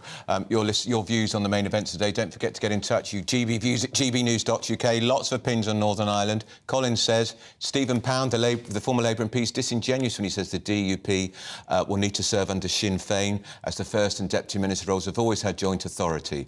And this from Paul says, I feel that Sunak is selling Northern Ireland down the Swanee. If he is, he's selling the whole country down the Swanee, Paul. David says, I'm a Tory party member and will resign if the European Court of Justice has a role. You underestimate the sovereignty issue. You're watching and listening to Andrew Pearce here on GB News. Coming up, we'll be getting the latest on the search for missing Nicola Bulley. Before that, let's take a quick break. Here on GB News Live, we'll be keeping you in the picture, finding out what's happening across the country and finding out why it matters to you. We'll have the facts fast with our team of reporters and specialist correspondents. Wherever it's happening, we'll be there from 12 noon on TV, radio and online. GB News, the People's Channel, Britain's news channel.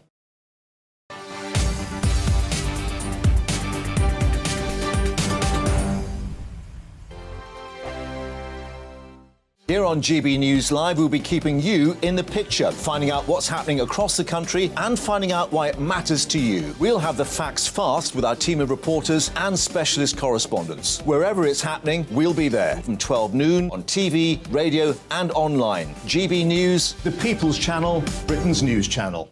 I'm Andrew Doyle. Join me at 7 o'clock every Sunday night for Free Speech Nation, the show where I tackle the week's biggest stories in politics and current affairs with the help of my 2 comedian panellists and a variety of special guests. Free Speech Nation, Sunday nights from 7 on GB News, the People's Channel, Britain's news channel. I'm Michael Portillo. Join me on GB News on a Sunday morning for topical discussion, debate, arts and culture, and sometimes even ethical dilemmas. I don't always agree with you, Michael. Michael Portillo, Sundays on GB News, the People's Channel, Britain's news channel. Join me, Nana Akue, Saturday and Sunday afternoons on GB News.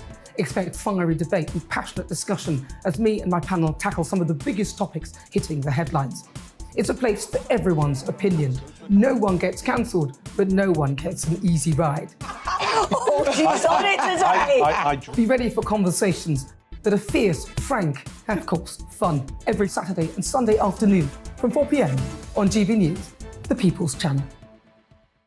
We are GB News, and we'd like to say thank you to each and every one of you for bringing us your conversations, for helping our great nation find its voice. We are here for you on radio, television, and online.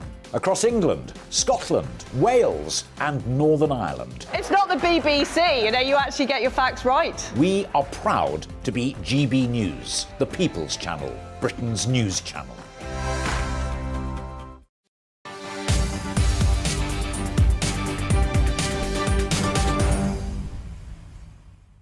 Welcome back. This is Andrew Pearce here on GB News. The Home Secretary, Suella Braverman, has intervened. She's demanded an explanation from Lancashire Police as to why they revealed so much of missing Nicola Bulley's private life at a press conference. The police have now referred themselves to the police watchdog over contact they had with the missing mother of 2 prior to her disappearance, which they also told us about. The Independent Office for Police Conduct said they're assessing the information to determine whether there needs to be a full-scale investigation. We can cross to Lancashire now for an update with GB News North West of England reporter Sophie Reaper. Sophie. Well, as you say, it's now been 3 weeks, 21 days since mother of 2, Nicola Bulley, went missing on Friday the 27th of January. Now, the facts are very few and far between. Even now, 3 weeks later, we still don't know much more than we did on Friday the 27th. But I'll walk you through exactly what we do know at this point. So police have told us that we know that Nicola woke up that morning and loaded the car. We know that because we've seen images from her Ring doorbell. We know that she took her 2 children to the local primary school. She then walked along the road here behind me, across the bridge, and down this path here towards the banks of the River Wyre. We know that at 9:01 she logged into a Teams call, although her camera did remain off. Then at 9:10 there was the last confirmed sighting of Nicola Bulley on the upper field. 23 minutes later, her phone was located by someone who didn't know her, that and her dog Willow, on the bench that's been such a prevalent image in the media these past few weeks. So although there's not that much evidence to go on, there's still been plenty of twists and turns in this very complex investigation. Last week, SGI, an independent search team, became involved, and they were helping Lancashire Police with their search of the River Wyre, of course, based on their hypothesis, their main working hypothesis, that Nicola Bulley had gone into the water. But after 3 days, their founder, Peter Faulding, pulled out of the search, as he said he believes Nicola is not in that stretch of river where they'd been searching. Then a few days ago, we had a press conference with Lancashire Police where they told us that immediately as she was reported missing, Nicola Bulley was graded as a high-risk missing person because of specific vulnerabilities. Now, initially, they wouldn't tell us what those vulnerabilities were. They told us it was private to the family. But by that evening, they'd done a complete 180 and revealed to the public that, in fact, those vulnerabilities were that she had previously had issues with alcohol as a result of the menopause. Now, the decision to reveal that information to the public has been widely criticised because they say that it's private and that it shouldn't have been shared. Suella Braverman, the Home Secretary, has demanded that has been explained why they revealed that information. And earlier on today, the Information Commissioner, John Edwards, said, "We recognise that at this stage of an intensive live investigation, the force must focus all their energies on the inquiry. But given the high-profile nature of this case, we will be asking Lancashire Police to set out how they reached the decision to disclose this information in due course." So it does sound like there's going to be an investigation into Lancashire Police's decision to reveal that very private information concerning Nicola Bulley. But of course, we're at this 3-week point now, and yet we're still at the same stage that we were on Friday the 27th of January. All right, that's Sophie Reaper, our North West England reporter. Let's get the view now of the former Metropolitan Police Senior Investigating Officer, Simon Harding. Simon, what was the operational reason for them to release this information about Nicola having issues with drink and the menopause? Because I'm struggling with it. Yeah, and I too am struggling with it. I wouldn't know what the operational reason was. I mean, that's in their decision making process that the SIO there, Rebecca Smith, and potentially others, their media department, have made that decision. I think where it comes from is unfortunately been created by the initial messaging. When we saw, I think it was the 3rd of February, when we saw the first superintendent, Sarah Riley, I think her name was, come out and say that, you know, their main working hypothesis is that she's in the river. That was questioned quite a lot by people in terms of, well, you know, where is your evidence of that? And she suggested as well then that they essentially ruled out the other two working hypotheses, which would be that Nicola left of her own accord that area, or she was taken or left with a third party. And I suppose people wanted to know, well, why do you favour that particular route that you've gone down? And I think what then came out was that there wasn't anything specific. So trying to justify that particular decision has probably made them say something like she had vulnerabilities, which I don't think you would need to do if you told the public that all of your hypotheses all carried the same weight. You would expect to see the river being searched, you'd expect to see the grounds being searched, and you'd expect CCTV and cars and everybody else to be spoken to. So I think the initial media messaging has caused this sort of roll-on of problems of, and then to suggest, I mean, it's suggesting that alcohol is a problem.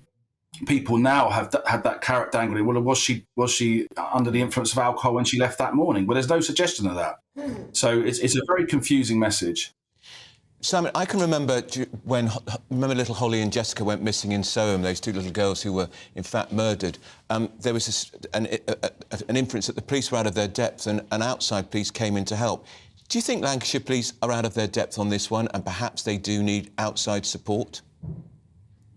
I think there's certainly probably, in terms of reassurance for the public and everybody else, is the need for a peer review. I think that, you wouldn't necessarily call in somebody early to peer review you, but I think there's questions and people need reassurance. I mean, I think there's an awful lot being done, and I don't criticise the police in that way, because you can see they're doing the conventional things that I would do if I was the SIO, but they're making mistakes in terms of the phraseology and messaging, and that's probably where this is all coming from. But in the background, behind all this, they're doing everything you would expect. And I think the only problem is the cordon was an issue. I think that's probably where, again, there have been some mistakes, and I think that's where somebody now needs to come in, peer review it, and make sure that everything else is being done as would be expected. All right, that's former Senior Police Investigating Officer Simon Harding. Dawn Neeson, former editor of the Daily Star. Dawn, you and I have covered major investigations like this in our journalistic career. They do seem to have got the whole PR approach, the whole image. It seems to have been wrong from the beginning. I think it has, and I don't like to say this, but I think one of the reasons they have issued this incredibly personal information about Nicola, which must be incredibly upsetting for her family, and I've just got two little girls, remember? I know. Imagine what the kids are saying to them. Well, quite. Kids I mean, we know what children are like; they're very cruel. But I think they have given that information now to cover their own failings, Andrew, by portraying Nicola, as some sort of menopausal alcoholic. It's almost like victim shaming. Yeah. Somebody, we have no idea what's happened to her. And it's because they were so evasive and the relationship with the press was so appalling at the beginning that it's been messed up from day one. I mean, it's... And, because we've been there at the beginning of a police investigation, the police often take the media into their confidence. Yes. So everybody's on side so that there's no misreporting. Yes. They clearly haven't done this time. No, and I think that's the point that's very important here, because, you can have a working relationship with the press and you can give them that information in confidence. Yeah. So when the police then issue a statement saying, we are concentrating on the fact she might have gone into the water, the press then know the reason for that statement, and not this endless speculation that's in the papers. And I just think, I think since the Leveson inquiry, 2012, where the relationship, rightly so, between the police and the newspapers was heavily questioned, I think the police now have gone so far the other way, Andrew. They are the enemy. Absolutely. Whereas we know the media can be of great assistance in a major police investigation. Yes, absolutely. Appeal for witnesses, and the police can float ideas in the media, but it's just not worked here. It's not. Oh, I think it's interesting you mentioned the Soham case, because it was the press during that case that actually got another police force involved, because the Cambridgeshire police weren't handling it at all. Well, a bit like the Lancashire police now. And it was the press that actually got another police force involved and got to the conclusion that the horrific ending of those poor little girls that we now know. But I think this is down to I hate to say it, the police actually covering their own backside. I know, it's bad, it's grim, and we wish them well in the search for Nicola. You're listening to Andrew Pearce here on GB News. Plenty more to come in the final half hour of the programme. I'm going to be speaking with a member of the Foreign Affairs Select Committee about Chinese surveillance balloons. We really loathe them, really scare them. So why are we giving China £50 million in international aid every year? It drives me nuts. But first, we're going to get our latest news update.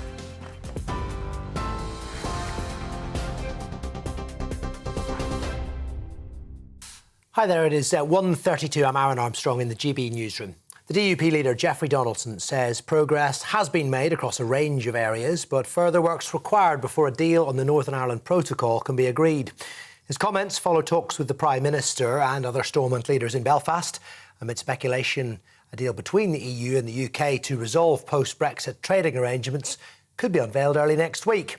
Sinn Féin believe an agreement is absolutely possible. Mr Donaldson says the immediate future of the province is at stake. The decisions that will be taken by the Prime Minister and by the European Commission will either consign Northern Ireland to more division, or they will clear a path towards healing and to the restoration of the political institutions. Clearly, there will be further discussions between the UK government and the European Union, but I think it is safe to say that progress has been made across a range of areas, but there are still some areas where further work is required. The British Embassy spy David Smith, who was caught passing information to the Russians, has been jailed for more than 13 years. Smith, a former security guard in Berlin, began collecting classified documents in 2018. The court heard he was motivated by a hatred for the UK and support for Vladimir Putin. He was caught in an undercover sting operation by fake Russian agents. Smith said he was suffering from depression and drinking heavily at the time. The SNP's postponed a conference on independence following the resignation of the First Minister, Nicola Sturgeon. It comes as the party executive committee says a ballot to select a new leader will close on the 27th of March. We know that the Deputy First Minister, John Swinney, has announced he will not enter the race. Scottish Government, meanwhile, has offered healthcare staff an average 6.5% pay rise. Workers will also receive a one-off payment of between £400 and £900. Unison Scotland's head of health, Matt McLaughlin, has called it a credible pay offer that needs serious consideration. TV online and DAB Plus radio. This is GB News.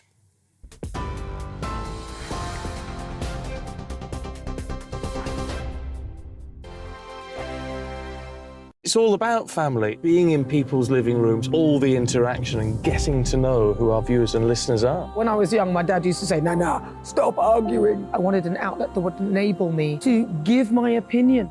People are going through a really hard time right now, and I know that you don't feel like you're being listened to by the establishment. I came to GB News because it's the People's Channel, and I want the audience to have their say on the events of the day. We're dynamic. We do something different. Democracy shows that the wisdom of the nation is in its people. I get to travel to find out what the story is from a personal perspective. The British people aren't fools. We know when we're not being told the full story. We've got to work out how Britain moves forward from this. It's the best country in the world. The establishment had their chance. Now we're here to represent your views. Britain's watching. Britain's watching. Britain's watching. We're proud to be GB News. The People's Channel. Britain's news channel. Hi, Andrew Pierce here. Join me every Friday lunchtime for a proper no-nonsense debrief of the week's events. With special guests in the studio and the GB News team on the ground, I'll be getting you up to date with news, some intelligent discussion and my own sharp take. The weekend starts here with me every Friday lunchtime on GB News, the People's Channel, Britain's news channel. I'm Andrew Doyle. Join me at 7 o'clock every Sunday night for Free Speech Nation, the show where I tackle the week's biggest stories in politics and current affairs with the help of my two comedian panellists and a variety of special guests. Free Speech Nation, Sunday nights from 7 on GB News, the People's Channel, Britain's news channel. Join me, Patrick Christie's, Monday to Friday, 3 till 6. We tackle the day's news agenda like you've never seen before. It's high tempo, high octane, the most controversial topics and the best guests. You will not be able to take your eyes and ears off it. I'm not afraid to ask the questions that you really want answered. 3 till 6 p.m, Monday to Friday on GB News, the People's Channel, Britain's news channel.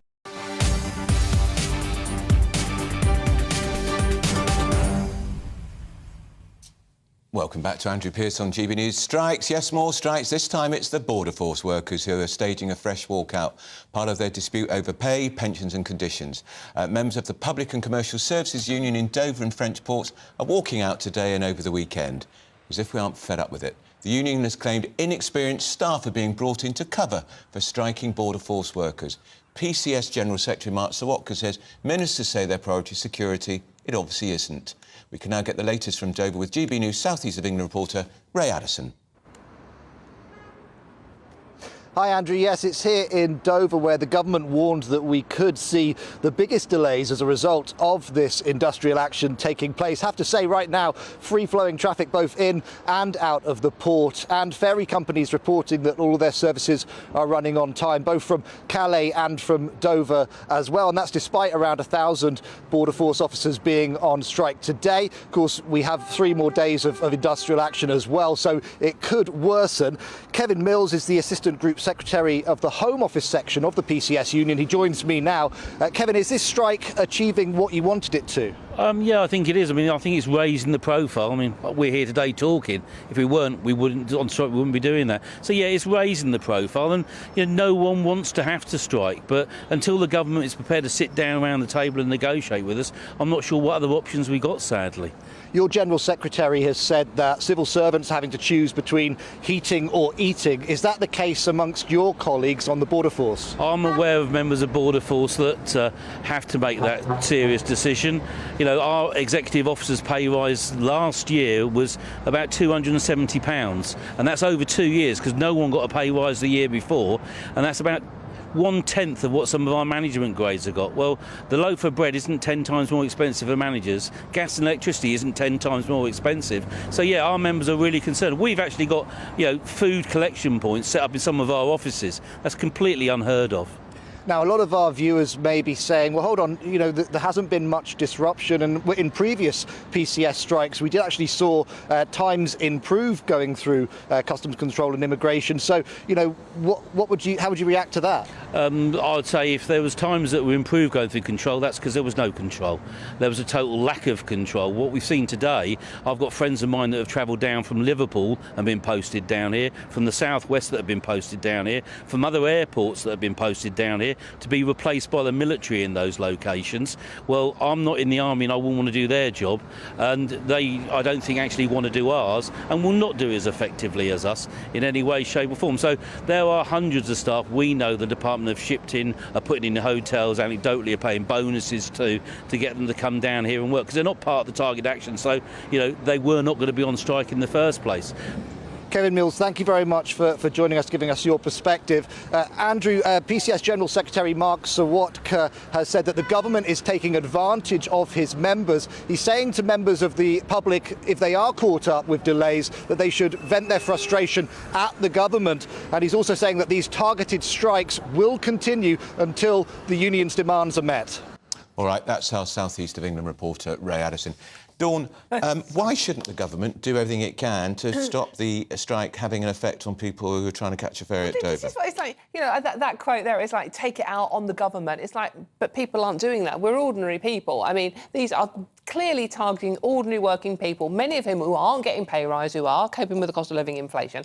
And it's the end of half-term week, Andrew. Yeah. It's like, it's deliberately targeting the ordinary people who are struggling. Look, don't get me wrong, I fully support the right to strike, and the government, I do think, should get its finger out and get around the negotiating table and talk to people. But I don't know who to believe most of the time. On one side, you've got the union saying, government aren't talking to us. On the other, the government going, no, we're talking to you. Yeah. So I don't know who to believe. But I just know ordinary families are suffering, and it always seems to be us lot that are targeted. Yeah. And I remember at Christmas, the Border Force withdrew their labour at the airports. I went away over Christmas, and it ran like clockwork. Well, that was the other interesting point. They've got to be very careful they're striking themselves out of jobs. As you say, the armed forces covered brilliantly, who are on a lot less money as well, by the way. Yeah. Covered and they brilliantly. Can't go on strike either. Over Christmas, and it was all much more efficient. Certainly was. Now, we can bring you the latest results of the GB News People's poll, where tackling pornographic websites to have an age verification for under 18s is a big issue. 78% of people in our GB News poll say there should be an age verification for access to porn. 17% who neither agree or disagree. How can you not have an opinion? Let's speak to Ian Corby, who's Executive Director of the Age Verification Providers Association. Ian, this poll must be music to your ears. Yes, but it's not particularly new news in the sense that we know, particularly for parents, even more are in favour of age verification. And in fact, when you ask children themselves, the majority of children under 16 want to be locked out of access to pornography. I think the reason for this is you put a few facts together. 90% of 11-year-olds have a mobile phone. Almost all of those are smartphones. The average age that kids are seeing pornography is 13, but a quarter of them who are seeing it 11.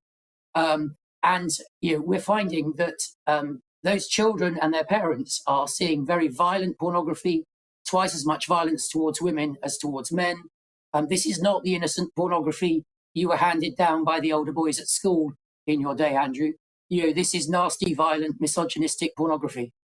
And Ian, I can remember covering a Downing Street summit when David Cameron was Prime Minister. You had Google and people like that there, and there was an agreement, he said, whereby there would be, you'd have to literally put a switch on to have access to porn, as opposed to switching it off. And that was supposed to, that was about 2014. 8 years later, nothing's happened. Well, indeed, Parliament passed a law, in fact, in 2017 to bring in age verification. But I think Boris Johnson took the view, I believe, that he said he didn't become Prime Minister to stand between the working man and his pornography. But of course, it's not the working man we want to prevent accessing pornography, it's children. And there's been very effective privacy-preserving technology available, at least for the last 4 years now, which will allow you to prove your age without giving away who you are. And there's a bill now going through Parliament again, the Online Safety Bill, which can do this, but the way it's been structured is parents won't see any change before 2026. So luckily, Lord Bethel, Baroness Benjamin, Floella Benjamin, you may remember from your childhood days, and others are pushing forward amendments to ensure that all pornography is captured by that bill, and that within 6 months of the bill becoming law, so hopefully by the end of this year, age verification will be required across all forms of pornography. And we just don't want 15-year-olds, 16-year-olds and even younger, Ian, accessing, as what you're referring to, is hardcore porn, misogynistic porn, violent porn of any description. No, I mean, the Children's Commissioner did some research recently, very, very disturbing. In fact, she noticed that 49% of kids had seen violent pornography, and many of them saw that as misogynistic. And as I said earlier, there's twice as much violence towards women and girls. And when you look at some of the stories we've had, some of the tragic stories recently, they've often been associated with use of pornography. We also find that if you start using pornography much earlier, then you tend to look for more violent and hardcore pornography later in life. So it becomes something of a long-term habit, which just gets worse over time. All right, that's Ian Corby, who's from the Age Verification Association. Dawn Neeson, I can't believe that I was writing about that in the Daily Mail, I think it was 2014. David Cameron said, we've now agreed, effectively, you'll have to put a switch on to access porn, so you'd have to be proactive. That was 8 years ago. Kids as young as 15, 13, 10 can access porn. I think there's too much money involved, don't there? I mean, being cynical, I think there's a lot of companies out there who are making too much money and have a vested interest in making sure anybody can access whatever they want.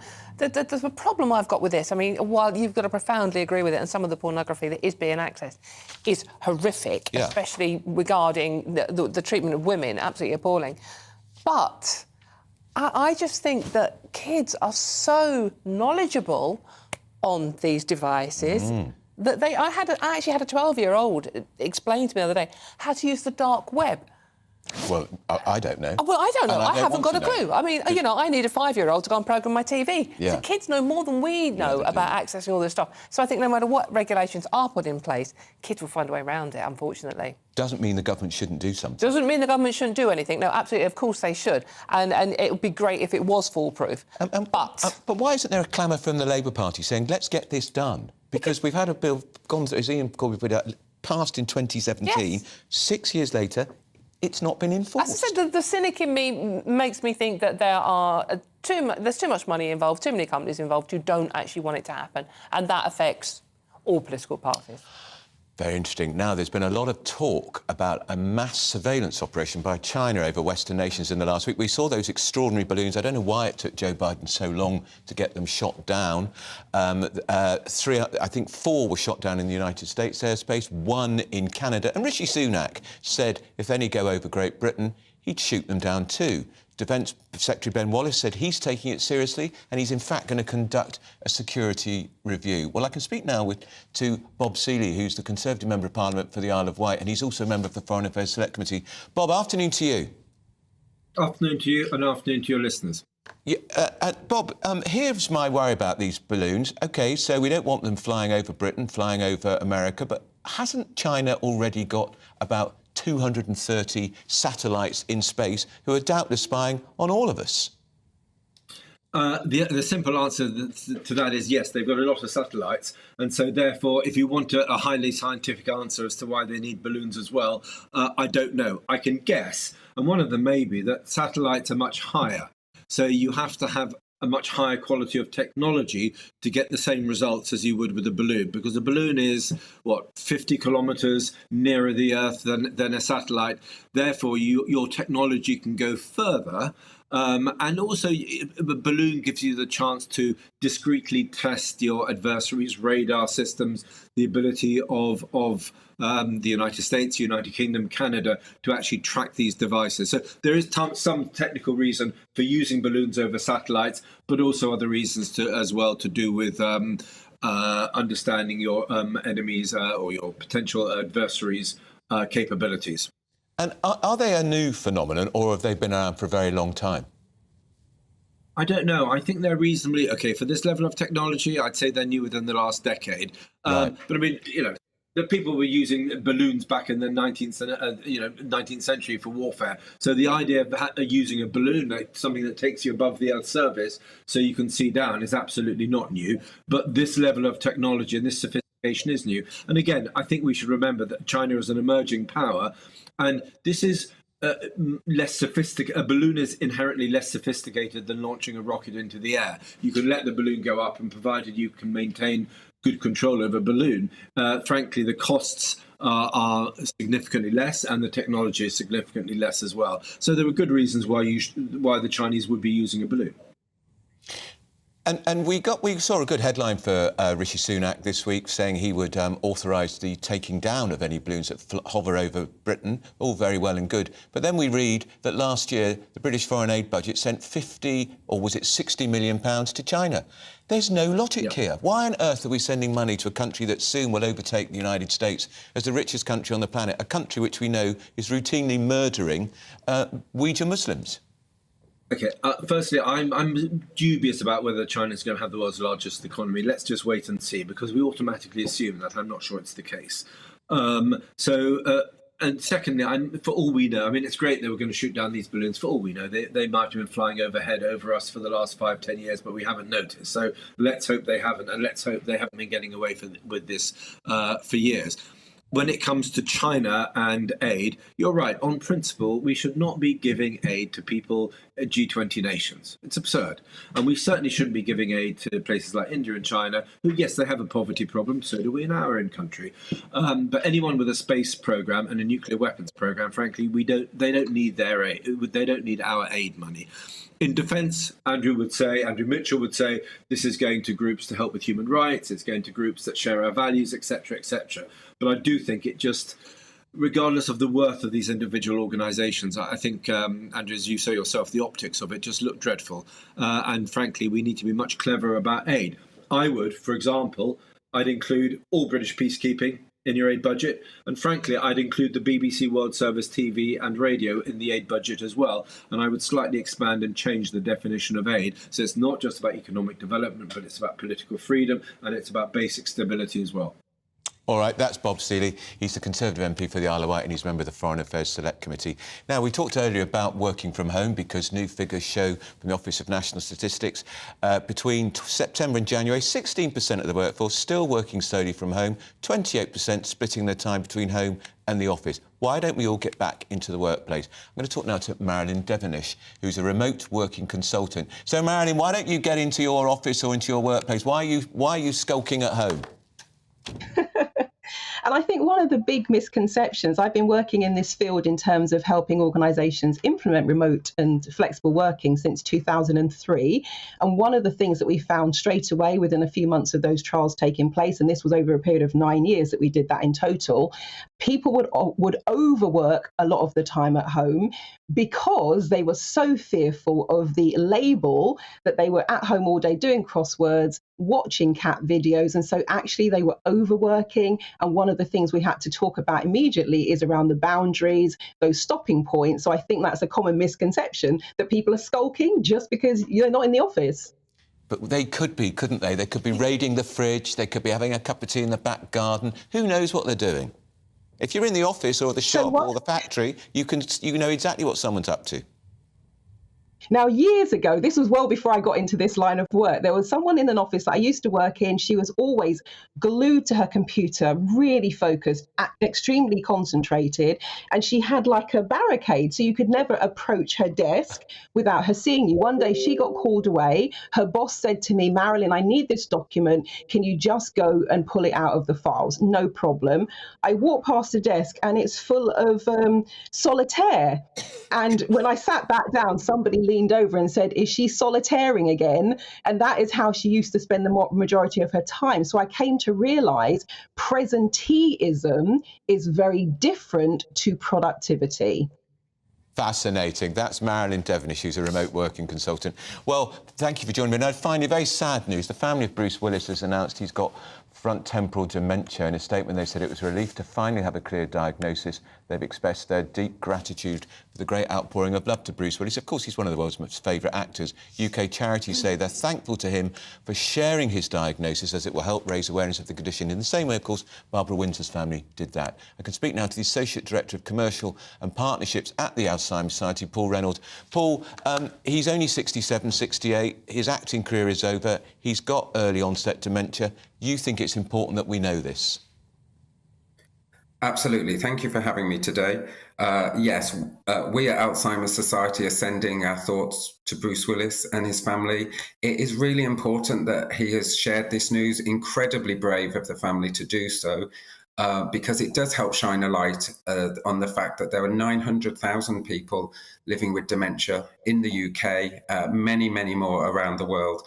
And we at Alzheimer's Society are here to help people affected by this condition. There is talk of that drug coming on stream next year. How important do you think that will be in the battle against dementia? Well, research is really important, and research is and will bring us the answers. So we are making progress. Lecanemab is the first drug for Alzheimer's disease that slows progression. We at Alzheimer's Society are currently funding 9 projects into frontotemporal dementia, but research needs to do much better with this type of dementia. And it is critical that the government's National Dementia Mission supports research into lesser known forms of dementia so that we can continue to provide answers and continue to provide hope for people like Bruce. All right, that's Paul Reynolds from the Alzheimer's Society. Dawn, it's so sad. My dad had Alzheimer's and we lost him for years, really. He was in a twilight world. Didn't stop us loving him to bits. Bruce Willis, a huge figure. Just think of those Die Hard movies. Of course. It's very significant that the family have confirmed what we'd all feared. And absolutely, and I think it is so important, as your guest has just said, that we talk about this. I think it's not one of the sexy problems, is it, that we talk about? I mean, sort of like, you know, we talk a lot about cancer now and things like that. And I lost my dad to cancer, and that was horrific. But to actually see someone you love just slip away, and they're still there physically, but they don't know you can't interact. And there's little moments of lucidness when they're suddenly back, and it must be an absolute horror to go through. So I think it's so important that we are talking about this now. And, you know, you just thoughts with everybody that's, you know. And you just know it's unforgiving and merciless. Yes, it could be anyone. And this is a very rare type of it, isn't it? But it can affect absolutely anybody at any age as well, Andrew, and that's the worrying thing. That drug is coming on stream next year. Could be a game changer because they think it could slow it down by up to 14%. Well, hopefully we can afford to actually start giving it to the people that need it, because it will be a game changer, and you can only hope that, you know. Do you worry about it? Do you worry it could happen to you or somebody you love? I worry about the thing is with dementia. I think obviously you yourself don't know, so I worry about those I love having to deal with those consequences, and obviously I worry about losing my mum to that, because it would I just don't know how you cope with that situation. Awful. All right, that's Dawn Newsome, and all our love being sent to Bruce Willis and his family. Now, you've been watching and listening to Andrew Pearce here on GB News. This show is back every Friday, 12 until 2. Don't go anywhere, though, because up next, it's the briefing with the magnificent Arlene Foss, and she's going to have a lot to say about what's happening in Northern Ireland today.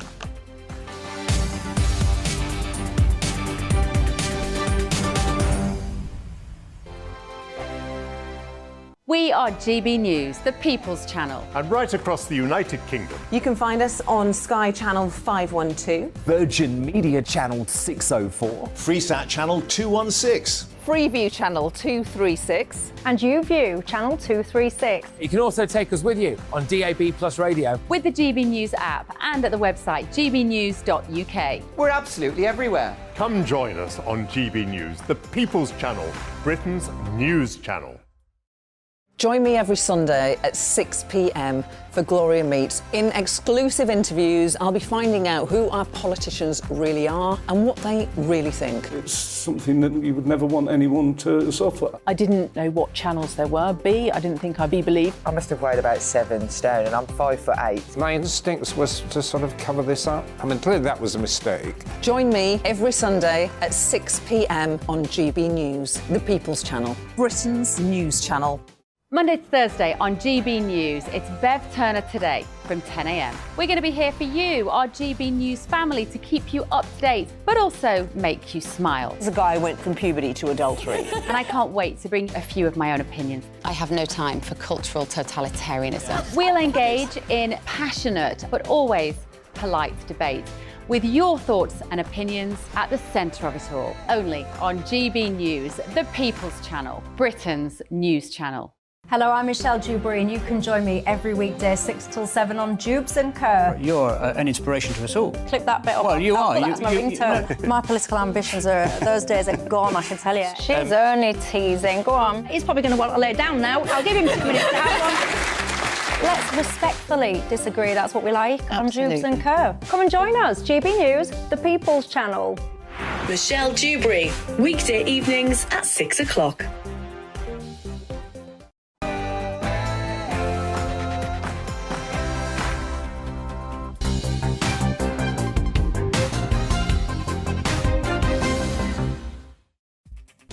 Hello and welcome to The Briefing. I'm Arlene Foster and here's what's coming up over the next hour.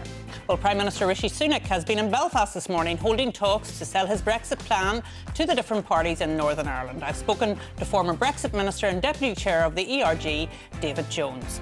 It's a busy weekend too for the Prime Minister as he joins his Defence Secretary Ben Wallace at a security conference in Munich. I'll be joined by the former Deputy Chief of the Defence Staff, Sir Simon Mayo. And 3 weeks on from Nicola Bulley's disappearance in Lancashire, our reporter Sophie Reaper will look back on the search so far as the information watchdog questions why police have disclosed personal information about her. And of course, let me know what you think of today's story. Send in your views and opinions by emailing gbviews@gbnews.uk or tweet me at gbnews. But first,